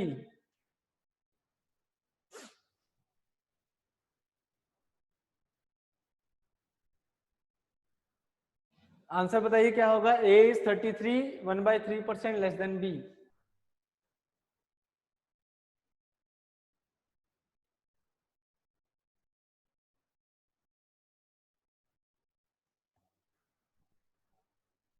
good. अब देखो यहाँ मोर था तो आपने प्लस किया था, है ना, मोर था तो क्या किया था, प्लस किया था। ऐसे अगर लेस होगा तो क्या करोगे, माइनस करोगे, ठीक है ना, मोर पे प्लस करेंगे, लेस पे माइनस करेंगे। अब ये जो 33 1/3% होता है, ये फ्रैक्शन में कितना होता है जी 1/3, जो फ्रैक्शन में कितना होता है जी 1/3, ठीक है। और लेस जब आप करोगे तो 3 - 1 कितना हो जाएगा 2 हो जाएगा, तो a रेशो भी कितना आ जाएगा जी 2:3, ठीक है, ए रेशो भी कितना आ जाएगा हमारे पास जी 2:3। तो आई होप अब सबको समझ आ गया होगा, अगर मोर लिखा है तो ऐड करेंगे, लेस लिखा तो माइनस करेंगे, और रिटेन करके रखना इन चीजों को, काफी यूज होने वाला है अगेन का, ठीक है। अब नेक्स्ट चलते हैं,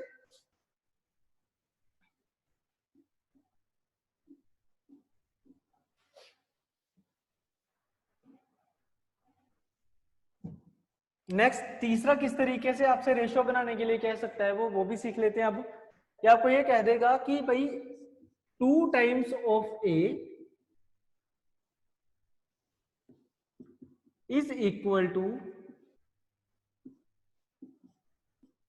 3 times of b, then find A ratio b. इस तरीके से कि 2 times of A is equal to 3 times of b, then find A ratio b.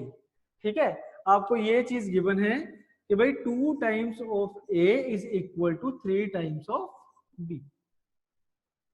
ठीक है, और आपसे पूछा क्या हुआ है कि बताओ ए रेशो बी क्या रहेगा। क्लियर। अब शॉर्टकट वगैरह देखो बाद में सीखेंगे, शॉर्टकट सीखने वाला काम हम बाद में देखेंगे, पहले कंसेप्ट देख लो क्या होता है।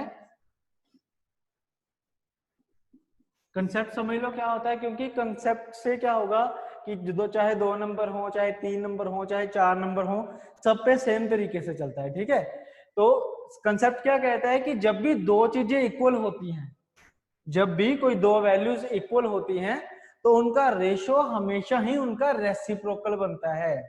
ठीक है, जब भी कोई दो चीजें इक्वल होती हैं तो उनका रेशो हमेशा ही क्या बनता है, रेसिप्रोकल बनता है। ठीक है, अब हो सकता है मे बी कुछ स्टूडेंट्स को जो साइंस बैकग्राउंड से नहीं है उनको इस चीज का मीनिंग ना पता हो। ये प्रोपोर्शंस होते हैं, इनवर्सली प्रोपोर्शनल बोला जाता है या फिर इसको रेसिप्रोकल बोला जाता है। ठीक है, तो इक्वल क्या होता है, इनवर्सली प्रोपोर्शनल होता है रेशियो के। ठीक है, इसका मतलब क्या होगा कि देखो अगर दो नंबर्स के बीच इक्वल है, जैसे यहाँ पे देखो इसको छोड़ दो, मान लो अगर इस तरीके से है कि 12a is equal to 13b। ठीक है, तो दो चीजों के बीच अगर इक्वल का साइन लगा हुआ है और मुझे उनको रेशो में कन्वर्ट करना है, ए और बी का मुझे रेशो फाइंड आउट करना है, तो मैं किस तरीके से करूंगा कि ये जो 12 है ना, इसको मैं कर दूंगा रेसिप्रोकल, मतलब इसको मैं क्या कर दूंगा 1/12। ये जो 12 है मैं 12 का रेसिप्रोकल कर दूंगा, क्योंकि इक्वल से रेशो तक जाने के लिए मुझे क्या करना पड़ेगा, रेसिप्रोकल करना पड़ेगा। ठीक है जी, रेसिप्रोकल का मतलब होता है उल्टा करना, रिवर्स कर देना किसी चीज को। तो 12 का क्या होता है 1/12, ऐसे 13 का क्या होगा 1/13। ठीक है, किसी के दिमाग में ये चीज ना आए बस कि 12 का रेसिप्रोकल 21 होता है, वो रीजनिंग में होता है। ठीक है, इंटरचेंज करना डिजिट्स को, यहाँ पे नहीं होगा। रेसिप्रोकल का मीनिंग होता है 1/, कर देना। ठीक है बच्चे, आंसर मत दो कमेंट्स में, मैं नहीं पूछ रहा हूँ आपको आंसर इसका। ठीक है, मैं समझा रहा हूँ उसको, चैट तब करना अगर डाउट हो तो, मेरा ध्यान जाता है उधर तो माइंड डाइवर्ट होता है फिर।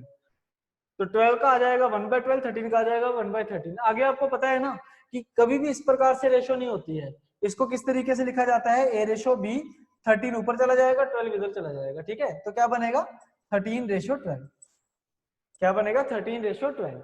सिमिलरली यहाँ पे भी अगर कंसेप्चुअल देखा जाए तो इस तरीके से होगा, 2 का बनेगा 1/2 और 3 का बनेगा 1/3, फिर 3 ऊपर मल्टीप्लाई होगा 2 ऊपर मल्टीप्लाई होगा, यानी कि 3:2। कितना आ जाएगा 3:2। समझ रहे हो ना बात को। ठीक है,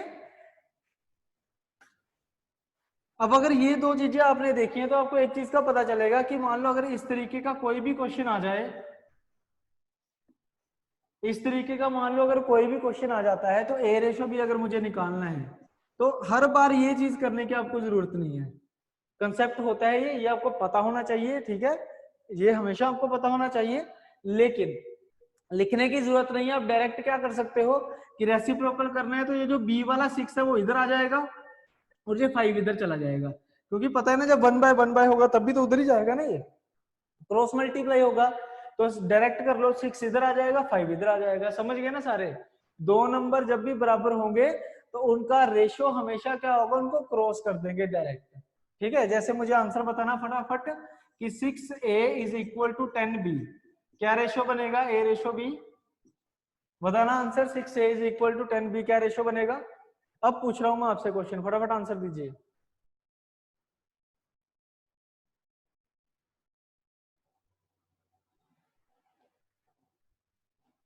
बिल्कुल सही, 5:3। ठीक है, क्योंकि देखो इसमें कुछ कॉमन है तो वो कॉमन चीजें पहले ही काट लो, जैसे 3 × 2 = 6, 5 × 2 = 10, तो फिर उसके बाद क्या लिखोगे 5:3। क्या जाएगा हमारे पास 5:3। क्लियर हो गया सभी को ये? ठीक है। अब नेक्स्ट देखो, अगर मान लो 3 नंबर आ जाए तो किस प्रकार से करना है?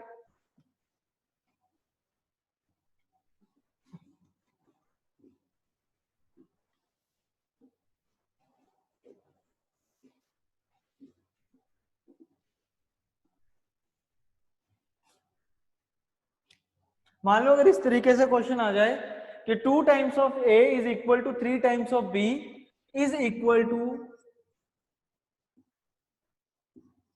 4 times of C, 4 times of C, then find A ratio B ratio C. मान लो अगर इस तरीके से आ जाए तो किस प्रकार से करना है, ध्यान से देखना सारे के सारे।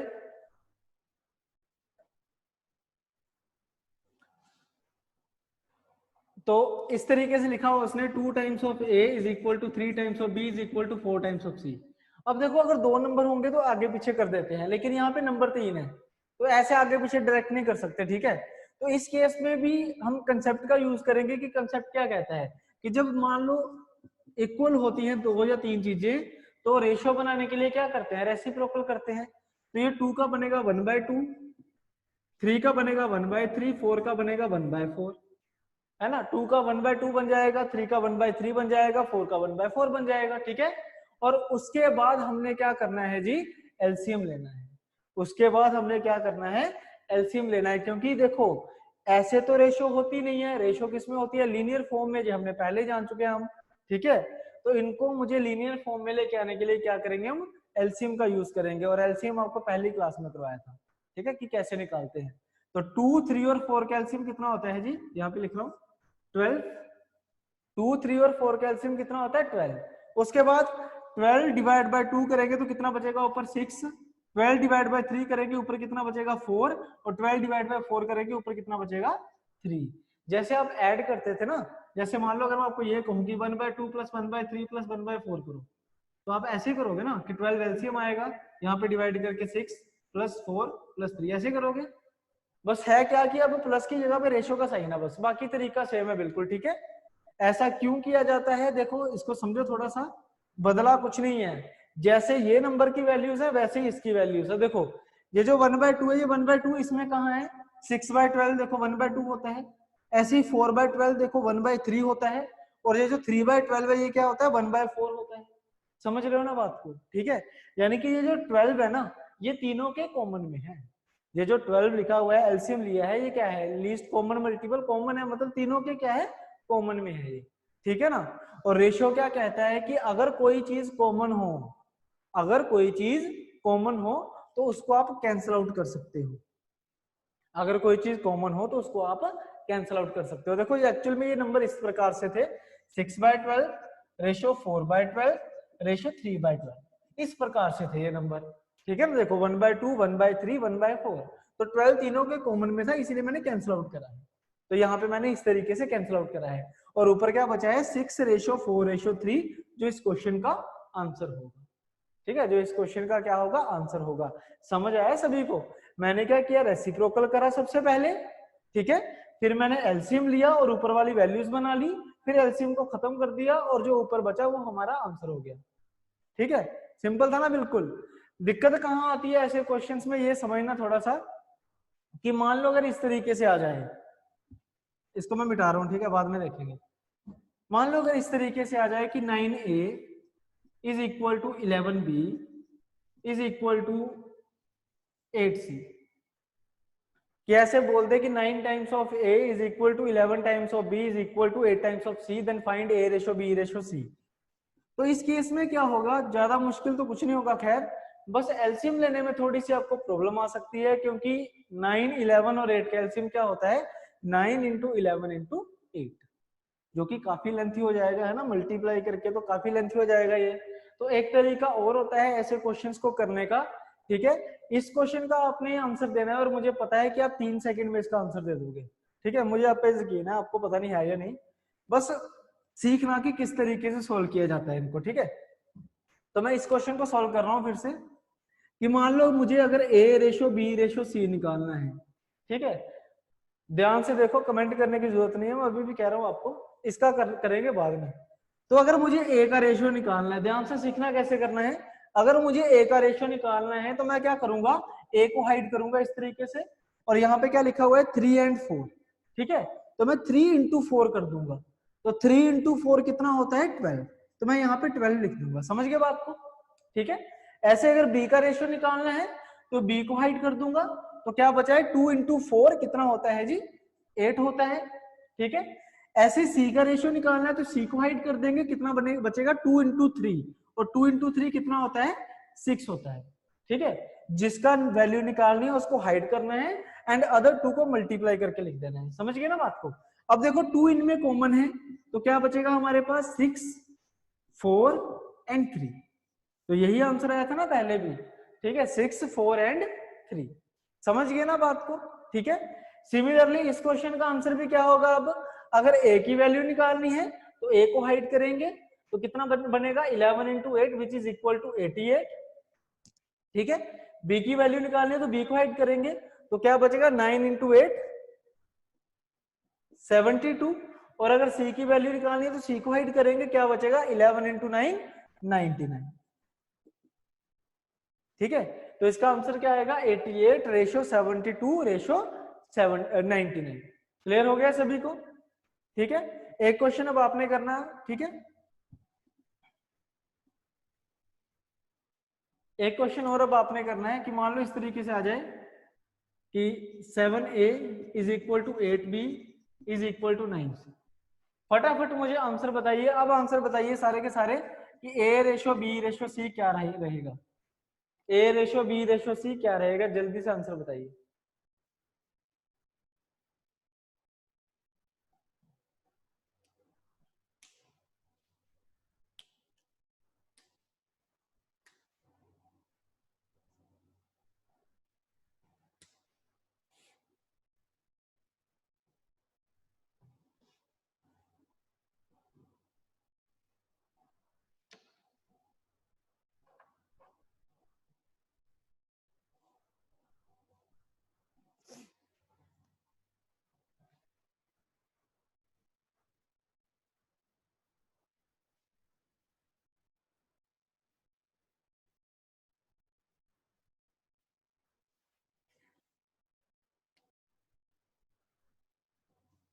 तो आ चुके हैं लगभग सबके आंसर। इसका आंसर क्या होगा, ए की वैल्यू आ जाएगी 72, बी के आंसर आ जाएगा 63 एंड सी का आंसर आ जाएगा 56। तो 72 ratio 63 ratio 56। Okay very good. चलिए अब नेक्स्ट चलते हैं। अब एक और क्वेश्चन दे रहा हूं आपको करने के लिए, आपकी प्रेजेंस ऑफ माइंड चेक हो जाएगा इससे कि किस तरीके से करोगे आप इसको।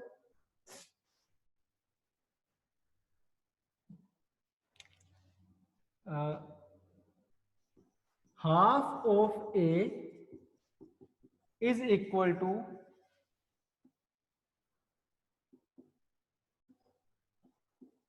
1/3 of B is equal to 1/4 of C.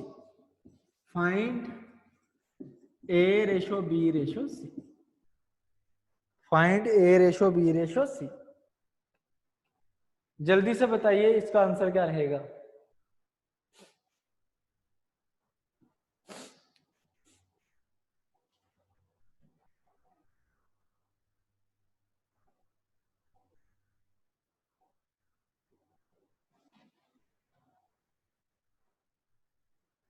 Half of A is equal to 1/3 of B is equal to 1/4 of C.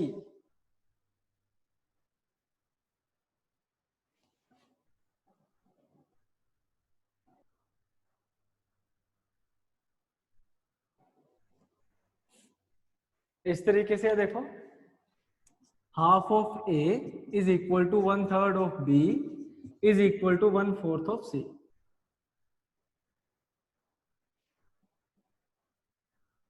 तो कैसे करना है इस क्वेश्चन को, देखो इक्वल से मुझे रेशियो तक जाना है, और कंसेप्ट क्या कहता है कि जब भी इक्वल से रेशियो तक जाना हो तो नंबर्स को रेसिप्रोकल करो।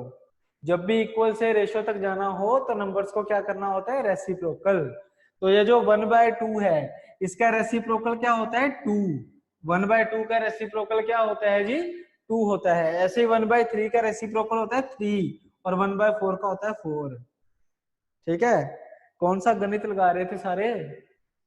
वैसे मोस्ट ऑफ द स्टूडेंट्स का आंसर सही था। प्रेजेंस ऑफ माइंड चेक कर रहा था मैं, ठीक है। बेसिक कंसेप्ट कभी नहीं भूलना, ठीक है। ऐसा नहीं है कि हर किसी चीज का शॉर्टकट ही होता है, कभी कभी कंसेप्ट इटसेल्फ शॉर्टकट होता है, ठीक है। तो ये 1/2 का 2 बन गया, 1/3 का 3, 1/4 का 4, ठीक है। आपको इस तरह का जो कंसेप्ट है ना, ये आपको प्रॉफिट एंड लॉस में काफी देखने को मिलेगा। प्रॉफिट एंड लॉस में आपको काफी ऐसे क्वेश्चन देखने को मिलेंगे जिसमें ऐसी चीजें लगेंगी, ठीक है। लेकिन वो थोड़ी सी मुश्किल होती है, वो आप देखो कैसे आते हैं वो।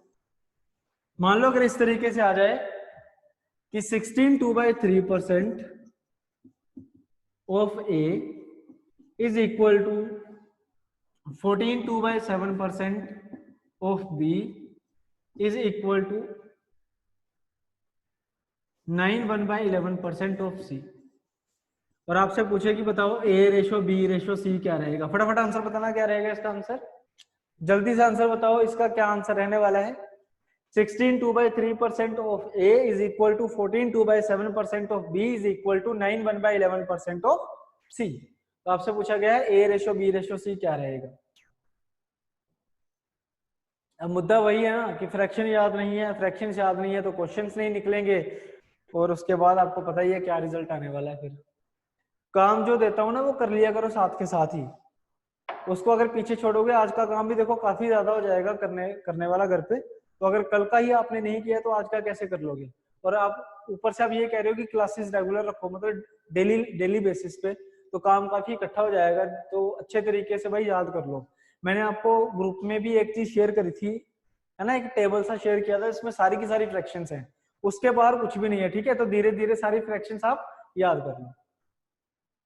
तो आंसर काफी स्टूडेंट्स का आ गया, चलो ठीक है, वेरी गुड। 1/6 होगा, ये 1/6 का 6 रहेगा, ये 1/7 होता है इसका 7 रहेगा, और ये 1/11 होता है इसका 11 रहेगा। तो 6:7:11 will be the answer. Clear हो गया सभी को, ठीक है। अब नेक्स्ट देखो,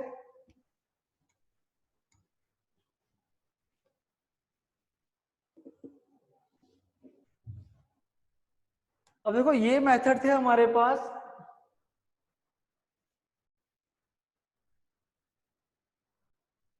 ठीक है कोई बात नहीं, मैं फिर से एक बार भेज दूंगा,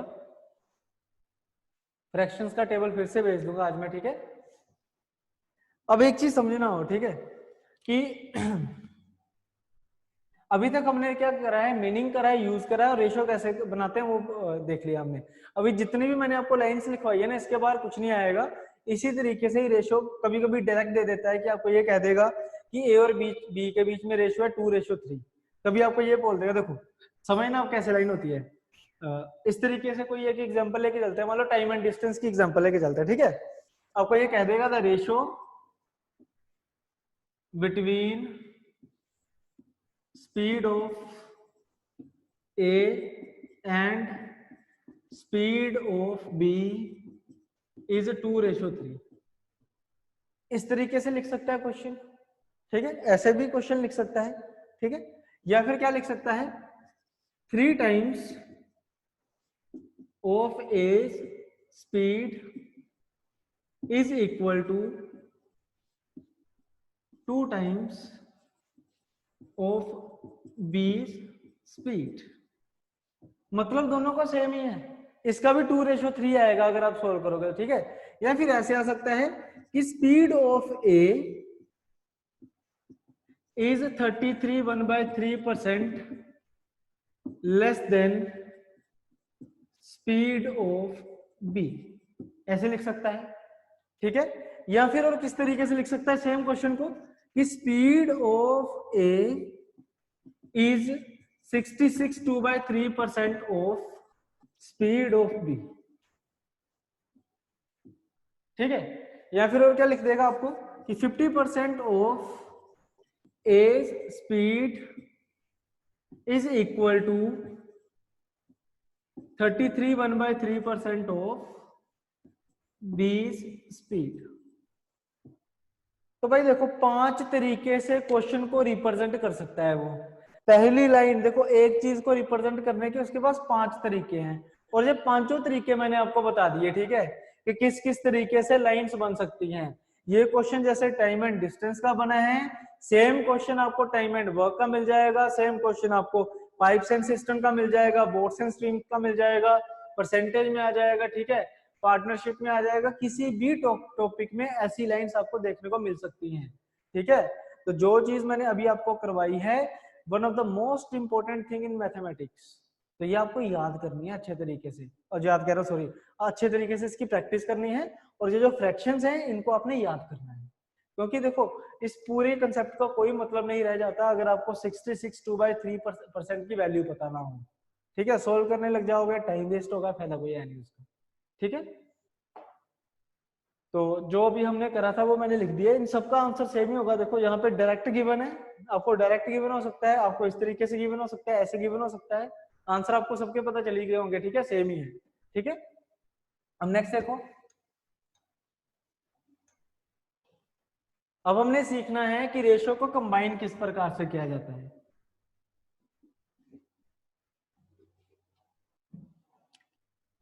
नेक्स्ट आएगा हाउ टू कंबाइंड रेशो।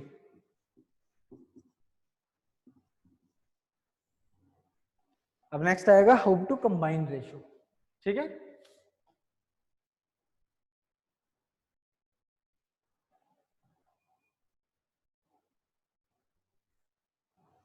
तो कंबाइन का मतलब क्या होता है, जोड़ना किसी चीज को, कंबाइन का मतलब होता है जोड़ना किसी चीज को, ठीक है। तो कंबाइन कैसे करते हैं, जैसे मान लो इस तरीके से आ जाए कि मेरे पास एक रेशो है A/B 2/3, और एक मेरे पास रेशो है मान लो कुछ B/C है, और वो है 3/4। दो अलग अलग रेशियोस बोल देगा, अब जरूरी नहीं है कि हर बार रेशो ही ऐसे रेशो ही देगा, वो वही 5 जो आपको लाइनें बताई है ना, उनमें से पांचों में से कोई एक लाइन का यूज कर सकता है, ठीक है, क्योंकि अल्टीमेटली उन लाइंस की भी एंड में क्या बनती है, रेशो ही बनती है, समझ गए ना बात को, तो वो उन लाइंस का यूज कर सकता है, ठीक है। तो भाई देखो A/B है यहाँ पे 2/3, B/C है 3/4, आपको क्वेश्चन में क्या कहेगा कि फाइंड A/B/C, कि बताओ A/B/C क्या रहा होगा, ठीक है। तो इसका आंसर निकालने से पहले आपको एक चीज मैं बता दूं कि जब भी आपने दो रेशियोस को कंबाइन करना हो, ठीक है, जब भी दो रेशियोस को आपने कंबाइन करना हो, तो सबसे पहले एक चीज जो इंपॉर्टेंट होती है, और वो क्या होती है कि उन दोनों रेशियोस में कुछ ना कुछ कॉमन होना जरूरी है, ठीक है, उन रेशियोस में कुछ ना कुछ कॉमन होना जरूरी है। जैसे फॉर एग्जांपल आपको सिंपल एग्जांपल दे देता हूं कि जो पीसीएस का सी सेट का मैथ का सिलेबस है, और जो यूपीएससी के सी सेट का मैथ का सिलेबस है, अगर मान लो वो दोनों सेम हो, है ना, अगर मान लो वो सेम हो, जैसे रेशियो देखो सब में आती है, यूपीएससी में भी आएगी और पीसीएस में भी आएगी, तो इस टॉपिक में क्या मैं यूपीएससी के स्टूडेंट्स और पीसीएस के स्टूडेंट्स को कंबाइन कर सकता हूँ कि नहीं, कर सकता हूँ। कंबाइन क्यों कर सकता हूँ, क्योंकि ये जो रेशियो जो टॉपिक है ये क्या है, कॉमन है, ठीक है। तो कोई भी दो चीजें अगर उनको मुझे कंबाइन करना है तो कुछ ना कुछ कॉमन होना जरूरी है, ऐसे कंबाइन नहीं कर सकते हम, ठीक है ना। तो देखो जी, यहाँ पे एक रेशियो है A/B, यहाँ रेशियो है B/C, तो यहाँ पे B की वैल्यू क्या है, कॉमन है, यहाँ पे B क्या है, कॉमन है हमारे पास, ठीक है। तो अगर B कॉमन है तो इन दोनों रेशियोस को मैं कंबाइन कर सकता हूं, एक साथ लिख सकता हूं, समझ गए ना बात को। तो कैसे करेंगे अब हम, अब ध्यान रखना कि जो चीजें सेम होती हैं, जो चीजें कॉमन होती हैं रेशियोस में, उनकी वैल्यूज भी रेशियो में क्या होनी चाहिए, सेम होनी चाहिए, तभी कंबाइन हो सकती है। उनकी वैल्यूज भी रेशियो में क्या होनी चाहिए, सेम, तभी हम कंबाइन कर सकते हैं, ठीक है। और यहाँ पे देखो ऑलरेडी सेम ही है, यहाँ भी 3 है, यहाँ भी 3 है, ये तो क्वेश्चन ही बड़ा आसान है, ऑब्वियस सी बात है, पहला क्वेश्चन है। तो कैसे करेंगे हम इसको कि A की वैल्यू 2 है तो 2 लिख दो, B की वैल्यू दोनों जगह 3 है तो 3 लिख दिया, और C की वैल्यू कितनी है, 4 है तो 4 लिख दिया। आंसर क्या रहा, 2/3/4। फिर से समझो बात को, पहले तो ये आइडेंटिफाई करना है कि कंबाइन हो भी सकता है या नहीं, ठीक है। कई बार क्या होता है कि ऐसे नंबर दे देता है जो कंबाइन ही नहीं हो सकते, तो answer can not be determine आ जाता है, ठीक है। इस तरीके से देखो, अगर ऐसे दे दे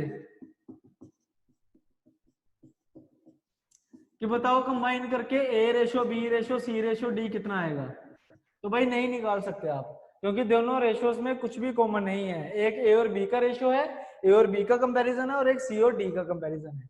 तो आपस में तो इंटरलिंकेज नहीं है ना बिल्कुल भी, तो हम इनको एक साथ नहीं लिख सकते हैं। ठीक है, तो पहला काम क्या है कि ये पता करना कि कंबाइन हो सकता है या नहीं।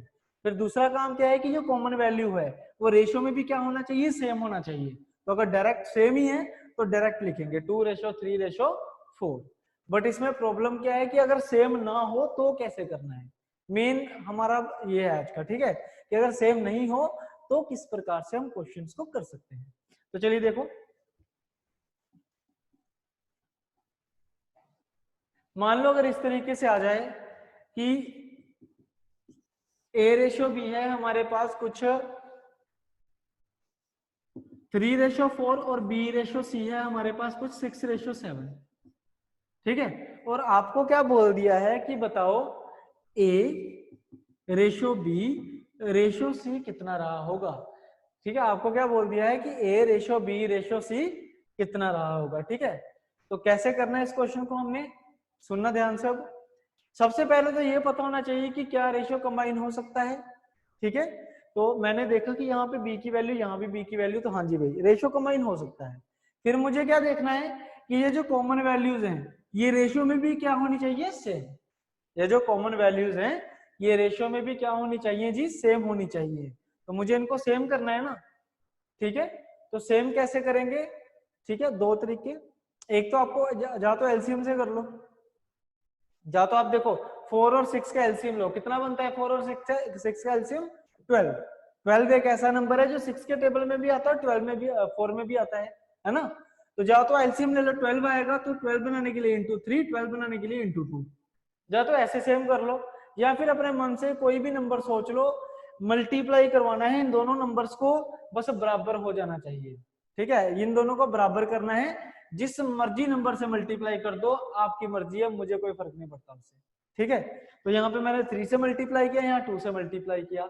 अब रेशियो क्या कहती है कि अगर मल्टीप्लाई कर रहे हो तो पूरी रेशियो को करना, और अगर डिवाइड करना है तो भी पूरी रेशियो को ही करना है, कॉमन डिवाइड कॉमन मल्टीप्लाई। ठीक है, तो यहाँ पे देखो ए और बी का क्या बनेगा, 3 से अगर अंदर मल्टीप्लाई होगा तो 9:12 आ जाएगा यहाँ पे। ठीक है, और यहाँ पे अगर 2 से मल्टीप्लाई करोगे तो 12:14 आ जाएगा। क्लियर हो गया। अब देखो बी की वैल्यू क्या होगी, सेम। बी की वैल्यू यहाँ पे सेम हो चुकी है, तो अब हम कंबाइन कर सकते हैं। तो कितना बनेगा, 9:12:14। ए की जगह 9 लिख दिया, बी की जगह दोनों तरफ 12 था तो 12 लिख दिया, और सी की वैल्यू कितनी आ गई, 14 आ गई। समझ आ गया सभी को ये, किसी को कोई डाउट। जो चीज हमारे पास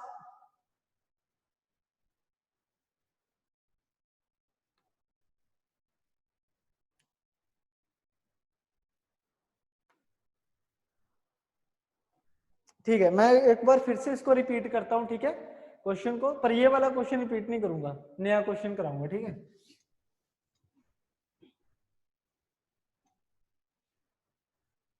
अच्छा ये वाला ही विजिबल नहीं है क्या आपको, क्योंकि जैसी स्क्रीन आपको दिख रही है वैसी स्क्रीन मुझे भी दिख रही है, और दोनों तरफ स्पेस है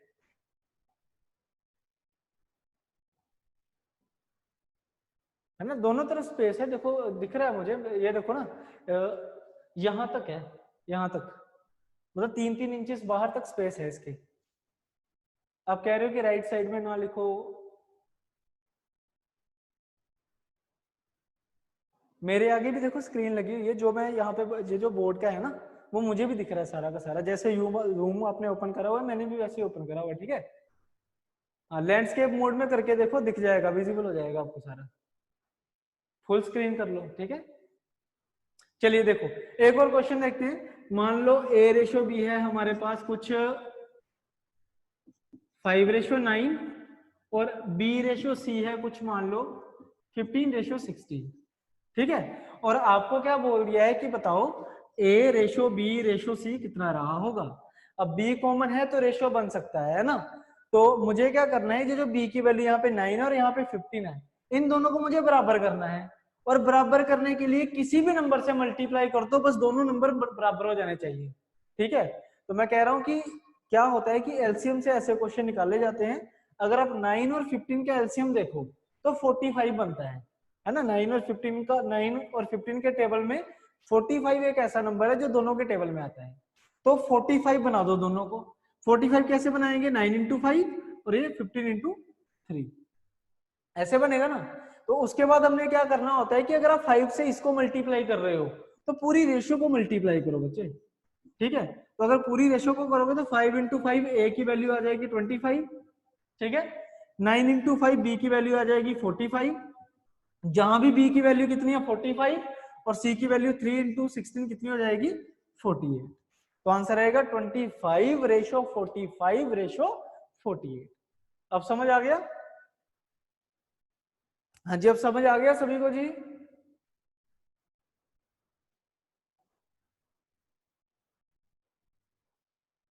ओके, चलिए, तो इस तरीके से किया जाता है रेशियोज को कंबाइन, ठीक है। अब मैं आपको एक और बता दूं कि इसमें 4 वाले भी होते हैं, कि इस तरीके से होता है।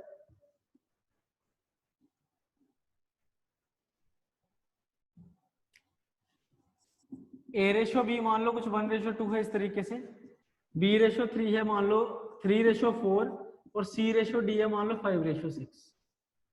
ऐसे 4 के भी होते हैं, लेकिन 4 के पेपर में मतलब बहुत रेयर है अगर आ जाए तो। मैंने असाइनमेंट में ये क्वेश्चन रखे हुए हैं, असाइनमेंट जो आपको मैं दूंगा ना उसमें 2-3 क्वेश्चन मैंने 4 के भी रखे हुए हैं, क्योंकि अगर इसका क्वेश्चन पेपर में आता है तो वो डायरेक्ट आएगा। अगर इस 4 का क्वेश्चन अगर आता है तो डायरेक्ट आएगा, आगे कुछ नहीं होगा उसका, ठीक है। ये जो 3 वाला मैं आपको सिखा रहा था ये किसी पर्टिकुलर क्वेश्चन का पार्ट हो सकता है, ठीक है। लेकिन अगर 4 का क्वेश्चन आया तो सिर्फ यही पूछेगा कि बताओ A/B/C/D कितना होगा, ठीक है। तो कैसे करना है इन क्वेश्चन को ध्यान से देखना, एक तरीका होता है इनको सॉल्व करने का।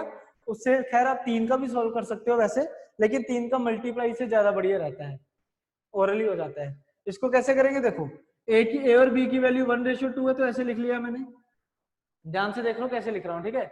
A/B की वैल्यू 1:2 है तो ऐसे लिख लिया। उसके बाद B/C कितना है हमारे पास 3:4, तो B के नीचे 3 आएगा और C के नीचे 4 आ जाएगा। ऐसे लेडर बनानी है, ठीक है, पौड़ी टाइप कुछ बनाना है आपने। ऐसे C/D कितना 5:6, तो C के नीचे 5 आएगा, D के नीचे क्या आ जाएगा 6 आ जाएगा। तो यहां तक तो क्लियर हो गया होगा ना सभी को कैसे लिखा हुआ है मैंने, ठीक है। कैसे लिखा हुआ है ये आपको पता चल गया होगा। उसके बाद आपने क्या करना है, देखो ये जो खाली स्पेसेस बची हुई है ना,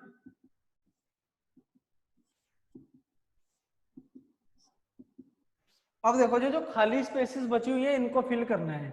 और इनको फिल कैसे करना है कि इनके लेफ्ट या राइट में जो भी लिखा हुआ है एज इट इज वही लिख दो। इनके लेफ्ट या राइट में जो भी लिखा हुआ है एज इट इज लिख दो। जैसे इस प्लेस के राइट में कुछ नहीं लिखा हुआ, लेकिन लेफ्ट में क्या लिखा हुआ है 2, तो 2 लिख दिया एज इट इज, और यहाँ भी क्या लिख देंगे 2 लिख देंगे। लेफ्ट और राइट में जो भी लिखा हुआ है एज इट इज लिख दो, ठीक है। उसके बाद यहाँ पे देखो लेफ्ट में कुछ नहीं है, राइट में 3 है तो 3 लिख दिया। यहाँ पे क्या आएगा 4 आएगा, यहाँ पे 5 आएगा और यहाँ भी 5 आएगा। समझ गए ना बात को? जो स्पेसेस खाली थी उसके लेफ्ट या राइट में जो भी है वो आप लिख दो, ठीक है। उसके बाद आपने क्या करना है, ऐसे वर्टिकली मल्टीप्लाई, सारे नंबर्स को मल्टीप्लाई करना है, ठीक है। जैसे 5 इंटू 3 इंटू 1 कितना होता है 15, 5 इंटू 3 इंटू 2 कितना होगा 30, 5 इंटू 4 इंटू 2 कितना होगा जी 80, एंड 6 इंटू 4 इंटू 2 कितना होगा 48। तो आंसर आ जाएगा 15, 30, 40, सॉरी ये 40 है एंड 48। समझ गए ना बात को? इस तरीके से क्वेश्चंस को करा जाता है। अगर 4 का आ जाए तो इस तरीके से किया जाता है, ठीक है जी। 15, 30, 40 एंड 48। बाकी कोई इशू नहीं है, मैं आपको असाइनमेंट में क्वेश्चन दिए होंगे, आप करके देख लेना। अगर नहीं समझ आएगा ना तो फिर मुझसे कल पूछ लेना, ठीक है, फिर से कोई इशू नहीं है। अब नेक्स्ट चलते हैं, ज्यादा इंपॉर्टेंट नहीं है तो टाइम वेस्ट नहीं करेंगे इस पे हम।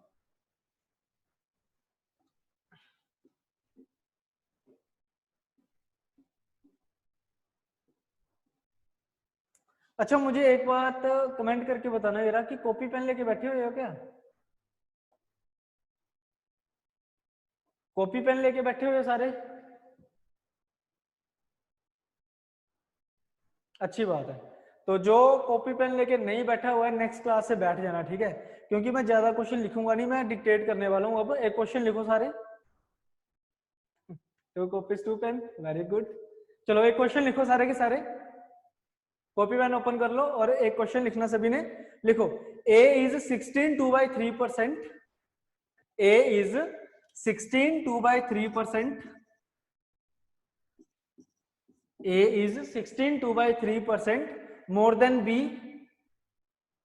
a is 16 2/3% more than b, and b is 33 1/3%, and b is 33 1/3% more than c, and b is 33 1/3% more than c। लिख लिया होगा सभी ने। Find a ratio b ratio c, find a ratio b ratio c। मैं repeat कर रहा हूं question को कि a is 16 2/3% more than b and b is 33 1/3% more than c, then find a ratio b ratio c। तो फटाफट answer बताइए इस क्वेश्चन का क्या रहेगा। जल्दी से इस क्वेश्चन का आंसर बताइए कि क्या रहेगा इस क्वेश्चन का आंसर।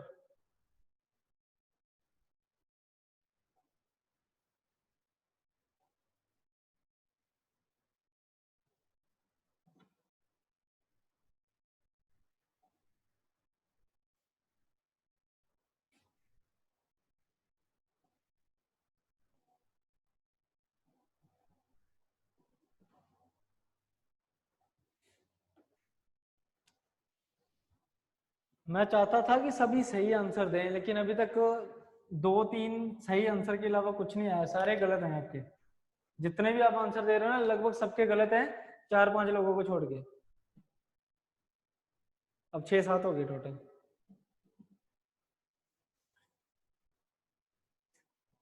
ये जो जितना कुछ हमने लास्ट 75 मिनट्स में सीखा है ना, वो सारा इंप्लीमेंट करने का टाइम था अभी।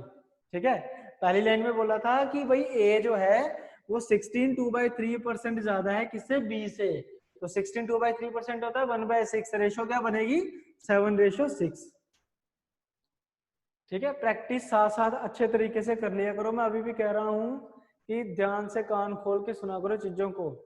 ठीक है, इसका यूज कब कहाँ हो जाए कोई पता नहीं चलेगा आपको। ठीक है, तो 7:6 हो जाएगा। और नेक्स्ट आपको बोला गया है बी रेशो सी क्या होता है, 33 1/3% मोर देन बी सी, तो क्या बनेगा रेशो 4:3। तो ये चीजें मैंने आपको बताया था कि रेशो कैसे बनती है, हाउ टू मेक रेशो में हमने सीखा था ये। उसके बाद नेक्स्ट आपसे पूछा गया है कि बताओ ए रेशो बी रेशो सी क्या रहेगा, कि भाई इनको कंबाइन करना है आपकी बार। तो कंबाइन कैसे करेंगे जी, यहाँ पे 6 है यहाँ पे 4 है, तो कंबाइन करने के लिए इंटू 2 एंड इंटू 3, 12-12 हो गया ना, 12-12 हो गया। अगर आपको नहीं पता चल रहा है ना किससे मल्टीप्लाई करना है, तो 6 को इधर मल्टीप्लाई कर लो, 4 को इधर कर लो, क्रॉस मल्टीप्लाई कर लो, तब भी हो जाएगा। ठीक है, बस क्या है कि थोड़ा कैलकुलेटिव होएगा, फिर कैंसिल आउट करना पड़ेगा एंड में। ठीक है, तो 2 से मल्टीप्लाई करोगे तो 14, 2 से मल्टीप्लाई करोगे 12, यहाँ 3 से मल्टीप्लाई करोगे तो 9। तो जिनका आंसर 14:12:9 है वो बिल्कुल सही है, बाकी सबका गलत है जो जो आप दे रहे थे आंसर।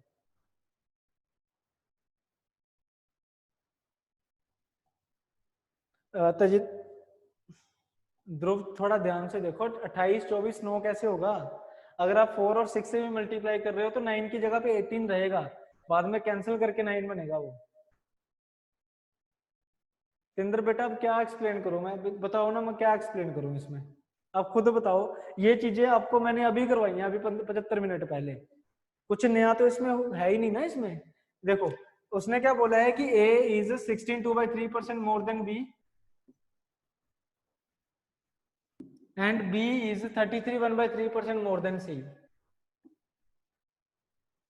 तो ये एक क्वेश्चन है जिसका रेशो क्या बनेगा 7:6।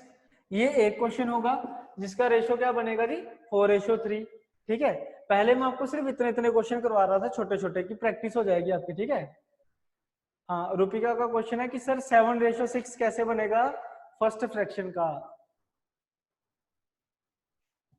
देखो ये 1/6 होता है जी। ठीक है, और यहाँ पे क्या है मोर लिखा हुआ है। ठीक है, जब मोर लिखा होगा तो ऐड करेंगे। आप लेट आए हो क्या क्लास में, मुझे एक बार आंसर देना।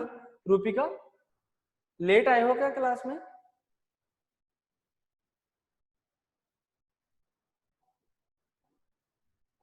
हाँ तो फर्स्ट क्लास है, तो फर्स्ट क्लास में ही तो अभी तो बताया मैंने आपको। लेट ज्वाइन मत किया करो, 7 बजे का टाइम है, टाइम पे आ जाया करो। तो ये देखो 16/2/3% क्या होता है 1/6। मैं फिर से एक बार अपना जो आपका व्हाट्सएप ग्रुप है ना उसमें शीट भेज दूंगा कि कैसे सारी की सारी फ्रैक्शंस का याद कर लेना, ठीक है। 16/2/3% होता है 1/6, तो 6+1 कितना होगा 7/6। ऐड मोर लिखा हुआ है तो ऐड करेंगे, लेस लिखा होगा तो माइनस करेंगे, ठीक है। यहाँ पे भी मोर लिखा हुआ है तो ये 1/3 होगा, तो मोर लिखा है तो 3+1 कितना होगा 4/3। उसके बाद सिंपल हमने कंबाइन किया है, ठीक है। उसके बाद सिंपल हमने कंबाइन किया है 2 से मल्टीप्लाई करके 3 से मल्टीप्लाई करके 7 × 2 14, 6 × 2 12, 3 × 3 9, ठीक है। बाकी जिनकी आज ये पहली क्लास है तो मैं आपको बता दूं कि आपके पोर्टल पे पिछली 2 क्लासेस भी होंगी, तो उनको पहले देख लो ध्यान से, ठीक है। अब आज जब आप क्लास खत्म करोगे ना तो आपका काम क्या होना चाहिए कि लास्ट की जो 2 क्लासेस हैं उनको आपने पहले देखना है। कल की क्लास लगाने से पहले पिछली 2 क्लासेस देख लेना और आज की क्लास का जो मैं आपको होमवर्क दूंगा वो कर लेना, ठीक है। चलिए अब नेक्स्ट देखिए, एक क्वेश्चन और करो, थोड़ा सा आपको देखते हैं कि क्या सही आंसर निकलता है कि नहीं। लिखो जरा एक और question.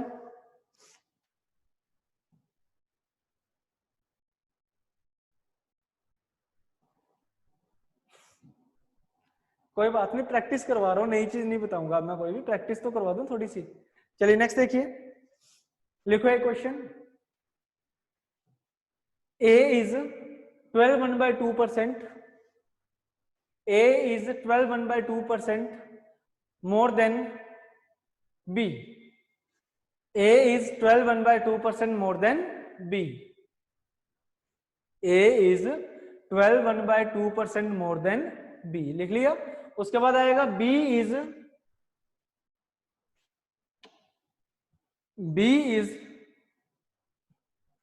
14 2/7%. B is 14 2/7% less than C. B is 14 2/7% less than C. Find A ratio B ratio C. Find A ratio B ratio C.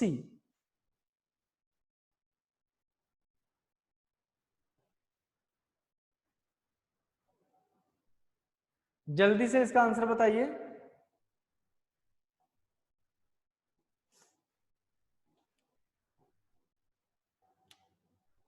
अगर कुछ कैंसिल हो रहा होगा तो कैंसिल भी कर लेना, ठीक है। बाकी 12 1/2% 1/8 होता है, मोर लेस आप खुद देख लेना। 14 2/7% होता है 1/7।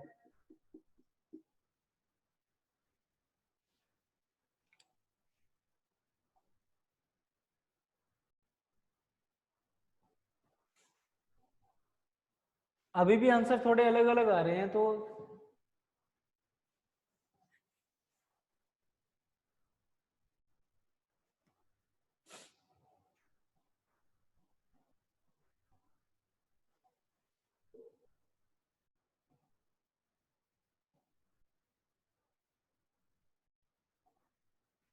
चलिए किस तरीके से सोल्यूशन होगा देखना जरा।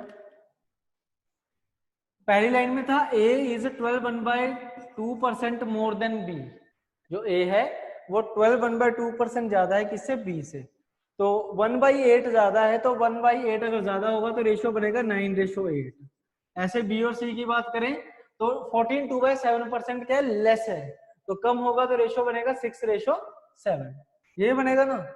उसके बाद कंबाइन करने के लिए इन दोनों को इक्वल करना पड़ेगा इंटू 3 और इंटू 4 करके। तो A ratio B ratio C कितना रहेगा, 3 से मल्टीप्लाई करोगे 27 24 और यहाँ 4 से मल्टीप्लाई करोगे तो 28। तो आंसर विल बी 27/24/28। तो जिनका आंसर ये है वो बिल्कुल सही है, बाकी थोड़ी सी मेहनत करो आ जाएगा आपको भी सही, ठीक है, डोंट वरी। अब देख लो किया क्या क्या अभी तक, मैं थोड़ा सा बता देता हूँ आपको ताकि आपको पता चल जाएगा कि हमने ज्यादा कुछ नहीं पढ़ा है आज। सबसे पहले हमने देखा मीनिंग, एक बार मैं ठीक है बता रहा हूँ आपको, ब्रीफिंग कर रहा हूँ फिर से। हमने मीनिंग देखा कि मीनिंग होता है इसका लीस्ट फॉर्म ऑफ फ्रैक्शन, ठीक है। फिर हमने यूज देखा to make relation between two और more values in minimum form, या फिर कंपैरिजन करने के लिए। और जिसके साथ हम कंपैरिजन करते हैं वो वैल्यू रेशो में क्या होती है 1, परसेंटेज में होती है 100, और कहाँ लिखा जाता है उसको हमेशा ही डिनोमिनेटर में। ठीक है, फिर हमने देखा कि रेशो को कैसे बनाया जाता है। उसके मैंने 3-4 चीजें बताई कि एक तो ये था कि a इज 2/5 ऑफ b, जिसका आंसर क्या है 2:5। फिर मैंने आपको ये वाला बताया था कि a is 12 1/2% more than b हो तो कैसे करना है, 9:8 आ गया।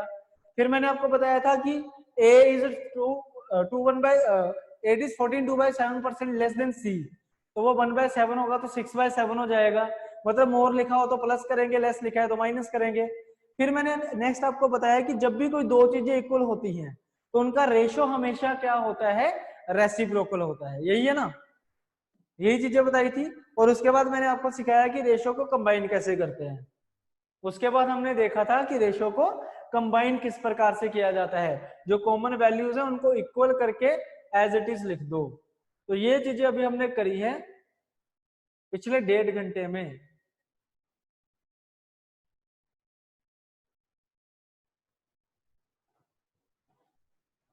ठीक है, ये चीजें हमने करी है पिछले 1.5 घंटे में। तो अब बताइए कि क्या नेक्स्ट चलूं। हाँ जी, नेक्स्ट और एक आधी चीज और करवा दूं, जल्दी से मुझे बता दो।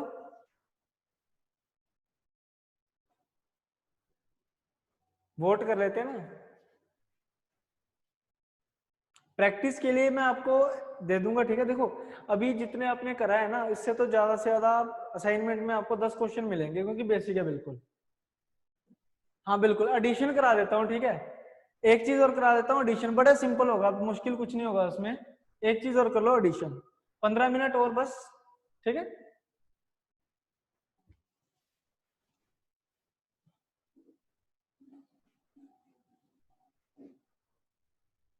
एडिशन का ऐसा करता हूँ, बेसिक बता देता हूँ, बाकी आपको नेक्स्ट क्लास में क्वेश्चंस करवाऊंगा उसके, ठीक है, क्योंकि असाइनमेंट भी आपके पास होएगी। हाँ, और एक और चीज, जो असाइनमेंट में आपको भेजूंगा ना पीडीएफ की फॉर्म में, उसका प्रिंट आउट करवा लेना कहीं से, है ना। क्योंकि आपके पास मान लो अगर एक डिवाइस होगा तो फिर कहाँ आप पीडीएफ देखते रहोगे, है ना। मैं स्क्रीन शेयर नहीं करने वाला हूँ, क्योंकि मुझे ज्यादातर बोर्ड पे लिखना होता है, तो मैं अगर स्क्रीन शेयर करूंगा तो उससे थोड़ी दिक्कत हो जाएगी। अगर आपको मुझे असाइनमेंट दिखानी होगी स्क्रीन पे तो लिखूंगा कहाँ पे, मुझे फिर वो प्रॉब्लम आएगी बहुत ज्यादा। तो आप कोशिश करना कि उसका ना प्रिंट आउट निकाल लेना, आज ही भेज दूंगा आपको मैं 10 बजे से पहले पहले।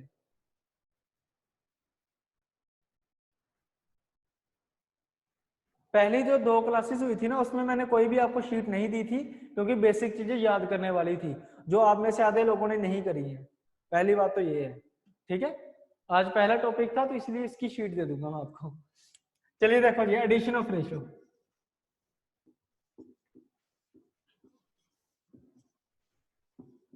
मतलब रेशो को ऐड कैसे करना है, रेशो को ऐड करना मतलब फ्रैक्शन को ऐड करना। रेशो भी क्या होती है, फ्रैक्शन ही तो होती है, ठीक है। रेशियो क्या होती है, एक फ्रैक्शन ही तो होती है जी, लीस्ट फॉर्म ऑफ फ्रैक्शन। तो जैसे आप फ्रैक्शन को ऐड करते हो वैसे ही हमने रेशियो को ऐड करना है। जैसे कंसेप्ट देख लो, क्या होता है कि जब भी रेशियो को ऐड करते हैं तो डिनोमिनेटर का, सॉरी, जब भी किसी फ्रैक्शन को ऐड किया जाता है तो डिनोमिनेटर क्या करना पड़ेगा, हमें उसके लिए इक्वल करना पड़ेगा, है ना। और डिनोमिनेटर सेम कैसे करते थे, एलसीएम लेके। जैसे 3 और 2 को एलसीएम कितना होगा, 6 होगा। फिर यहाँ पे 3 + 2 आंसर कितना आता था, 5/6। इसी तरीके से करते थे कि नहीं, 1/2 + 1/3 कैसे ऐड करते थे, डिनोमिनेटर को सेम करके। और ये जो डिनोमिनेटर होता है यहाँ पे, ये रिप्रेजेंट करता है टोटल वैल्यूज को। ये रिप्रेजेंट किसको करता है, टोटल वैल्यूज को। 1/2 का मतलब होता है 2 में से 1, 2 में से 1 मतलब आधा। 2 में से 1 करोगे तभी हाफ बनेगा कि नहीं। 1/2 का मतलब क्या होता है, 2 में से 1। अगर आपको मैं ये कहूंगा कि आपको मैं किसी प्रॉपर्टी का 1/3 पार्ट दे देता हूँ, 1/3 का मतलब क्या है कि अगर उसके 3 पार्ट करूं तो 3 में से 1 पार्ट आपका। समझ गए ना बात को, 3 में से 1, तो 3 क्या है, टोटल। तो मतलब जब भी हम किसी फ्रैक्शन को ऐड करते हैं तो सबसे पहले टोटल वैल्यूज क्या कर लेते हैं, सेम कर लेते हैं। दो फ्रैक्शंस को ऐड करने के लिए टोटल वैल्यूज क्या करनी पड़ती हैं, सेम करनी पड़ती हैं। सिमिलरली रेशियो में भी ऐसे ही होगा कि जब भी दो रेशियोज को हमने ऐड करना है तो हमें क्या करना है, उसकी टोटल वैल्यूज को सेम करना है, ठीक है। जैसे ये देखो, मान लो A/B है मेरे पास कुछ 3/5 और B/C है मेरे पास कुछ 11/5। सॉरी, A/B, रेशियो सेम होंगी तभी तो ऐड होंगी ना। ए में ए ऐड होगा और बी में बी ऐड होगा, तभी तो ऐड होंगी ये। तो ए रेशो बी है 3:5 और यहाँ पे ए रेशो बी है 11:5। मुझे क्या करना है, दोनों को ऐड करना है, समझ आ गया जी। इन दोनों को क्या करना है, ऐड करना है या फिर मिक्स करना है। क्वेश्चन क्या हो सकता है, ऐड की बात हो सकती है या फिर मिक्स करने की बात हो सकती है, दोनों का मतलब सेम ही होता है। ठीक है जी। तो करना किस प्रकार से इस क्वेश्चन को हमने, कि सबसे पहले जब भी आपने दो रेशियोज को ऐड करना हो तो हम क्या करेंगे, इनका टोटल सेम करेंगे। इनका टोटल क्या करेंगे, सेम करेंगे। यहाँ पे टोटल देखो 3+5 8 और यहाँ पे टोटल कितना है 11+5 16। ठीक है, इस रेशियो का टोटल 8 है और इस रेशियो का टोटल कितना है 16 है। तो दो रेशियोज को ऐड करने के लिए पहले उनका टोटल सेम होना चाहिए। तो टोटल कैसे सेम होगा, देखो यहाँ पे 16 है, यहाँ पे 8 है, तो 8 को 16 बनाने के लिए इंटू 2। जब भी किसी चीज को बराबर करना होगा तो मल्टीप्लाई का यूज करेंगे। किस नंबर से मल्टीप्लाई करना है वो आपकी मर्जी है, जिससे मर्जी मल्टीप्लाई करो, बस बराबर हो जाना चाहिए। ठीक है, तो यहाँ पे 16 है, यहाँ पे 8 है, तो 8 को 16 बनाने के लिए मल्टीप्लाई बाय 2। तो अगर यहाँ पे 2 से मल्टीप्लाई किया है तो अंदर भी 2 से मल्टीप्लाई करना पड़ेगा, क्योंकि रेशियो क्या कहती है जी, अगर मल्टीप्लाई कर रहे हो तो दोनों हर जगह होना चाहिए। तो यहाँ पे 6 और यहाँ पे 10 हो गया। अब टोटल 16 हो गया कि नहीं ऑटोमेटिकली। तो जब इनका टोटल सेम हो जाएगा तो ऐड कैसे करोगे आप, ए में ए को ऐड कर दो और बी में बी को ऐड कर दो। 11+6 17 और 5+10 15। तो रेशियो क्या बनेगा 16:15। मतलब अगर मैं इन दोनों रेशियोज को ऐड करता हूं तो जो रिजल्टेंट रेशियो बनेगा वो बनेगा 16:15। समझ आ गया सभी को। एक और क्वेश्चन देखो, मान लो इस तरीके से आ जाए कि ए रेशो बी है मेरे पास 7:5 और बी रे ए रेशो बी है मेरे पास 11:7। ठीक है, तो बताओ इन दोनों को ऐड करने के बाद जो नया रेशो बनेगा ए और बी वो कितना होगा। इन दोनों को ऐड करने के बाद नया रेशो क्या होगा। नबिता कह रहे हैं it is like mixture and allegation. Absolutely not, mixture and allegation is quite different. वो बिल्कुल अलग होता है, उसकी उसका नाम ना लो अभी, ठीक है। थोड़े टॉपिक कर लेंगे 4 5 6, उसके बाद कराऊंगा मैं आपको मिक्सचर एंड एलिगेशन।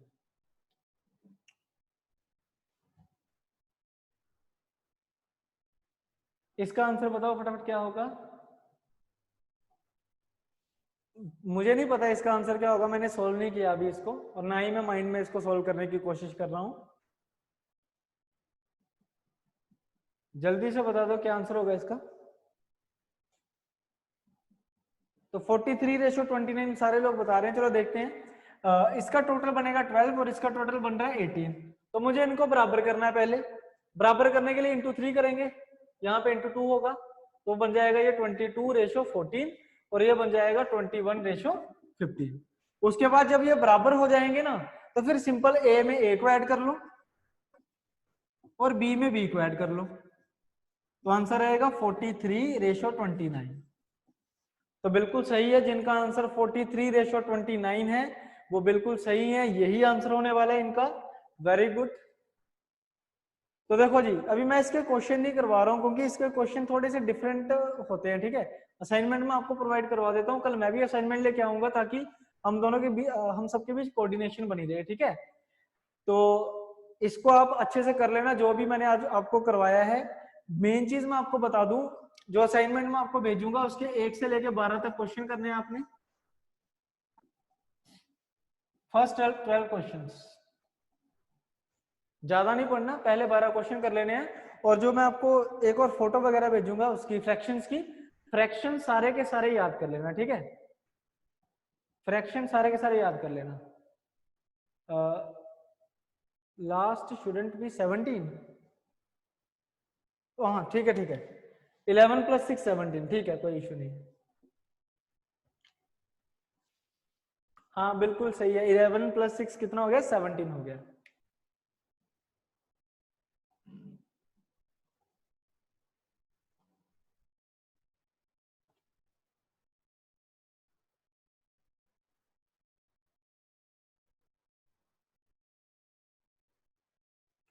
तो ठीक है, आज की क्लास मैं यहीं पे खत्म कर रहा हूँ। एक सेकंड माइक।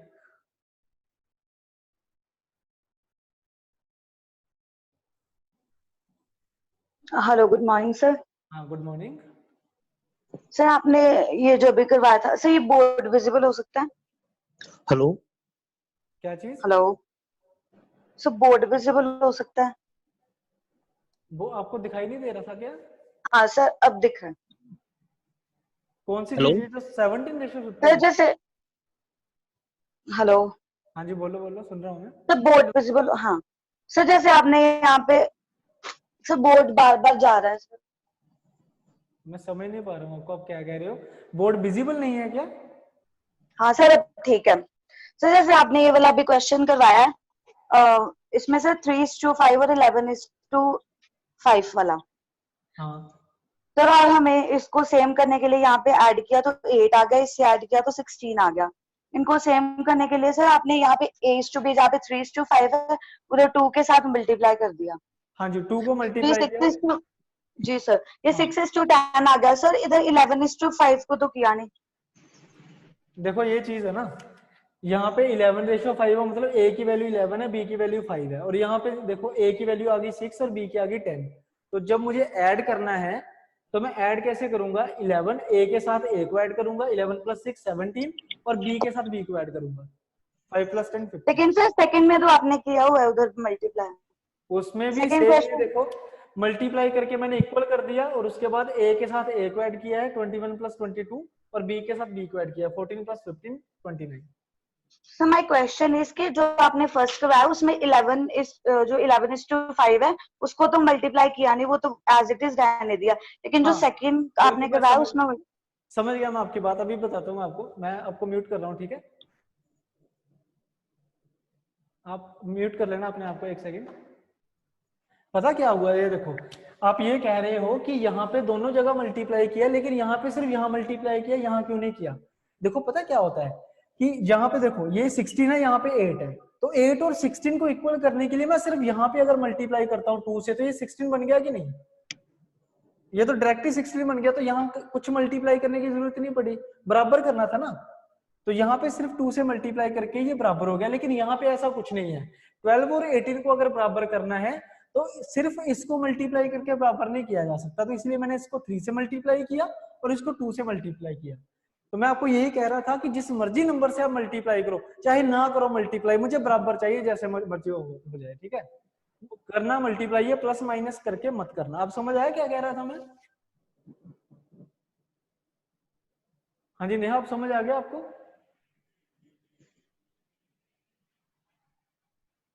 ओके। हेलो, हाँ जी, हाँ जी, बोलो। Good morning sir. Good morning.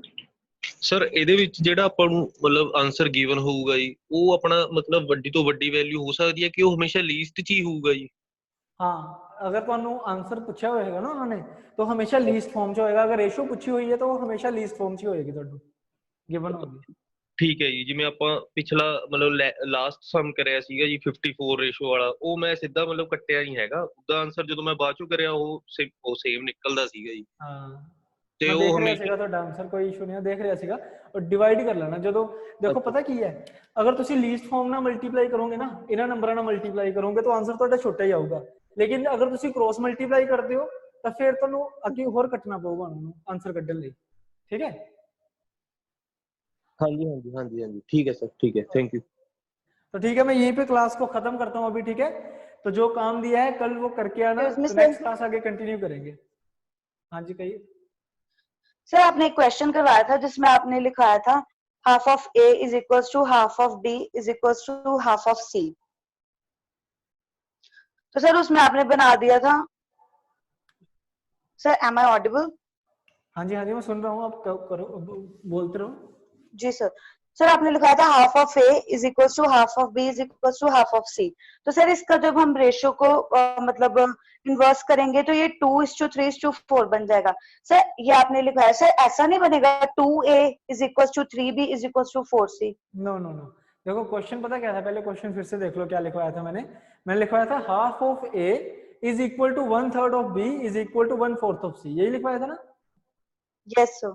हाँ, तो इस तरीके से था, half of A is equal to 1/3 of B is equal to 1/4 of C. तो जब मुझे इसका रेशो बनाना था, तो रेशो कैसे बनता है, जब भी इक्वल से रेशो तक जाना हो तो नंबर करते हैं हम रेसिप्रोकल। तो जब हम इसको रेसिप्रोकल करेंगे, 1/2 का रेसिप्रोकल 2 हो जाएगा, 1/3 का हो जाएगा 3 और 1/4 का हो जाएगा 4। तो रेशो तो ऑलरेडी बन गई ना इसकी, तो आंसर इसका सीधा क्या रहेगा, 2:3:4। Okay sir, thank you. ठीक है, हाँ जी जसप्रीत। Hello sir. हाँ जी कहिए। ਸਰ ਜਿਹੜਾ ਆਪਾਂ ਲਾਸਟ ਕੁਐਸਚਨ ਕੀਤਾ ਐਡੀਸ਼ਨ ਆਫ ਰੇਸ਼ੋ ਵਾਲਾ, हाँ जी ਇਹਦੇ ਚ ਸਰ ਆਪਾਂ ਐ ਨਹੀਂ ਐਡ ਕਰ ਸਕਦੇ 7/5 + 11/7 ਐਲਸੀਐਮ ਲੈ ਕੇ? किवें? ਸਰ ਜਿਵੇਂ ਆਪਾਂ ਰੇਸ਼ੋ ਨੂੰ ਐਡ ਕਰਦੇ ਹਾਂ ਜਨਰਲੀ 7/5 + 11/7। नहीं नहीं ऐसे नहीं करेंगे, देखो 7/5 नहीं होगा ना।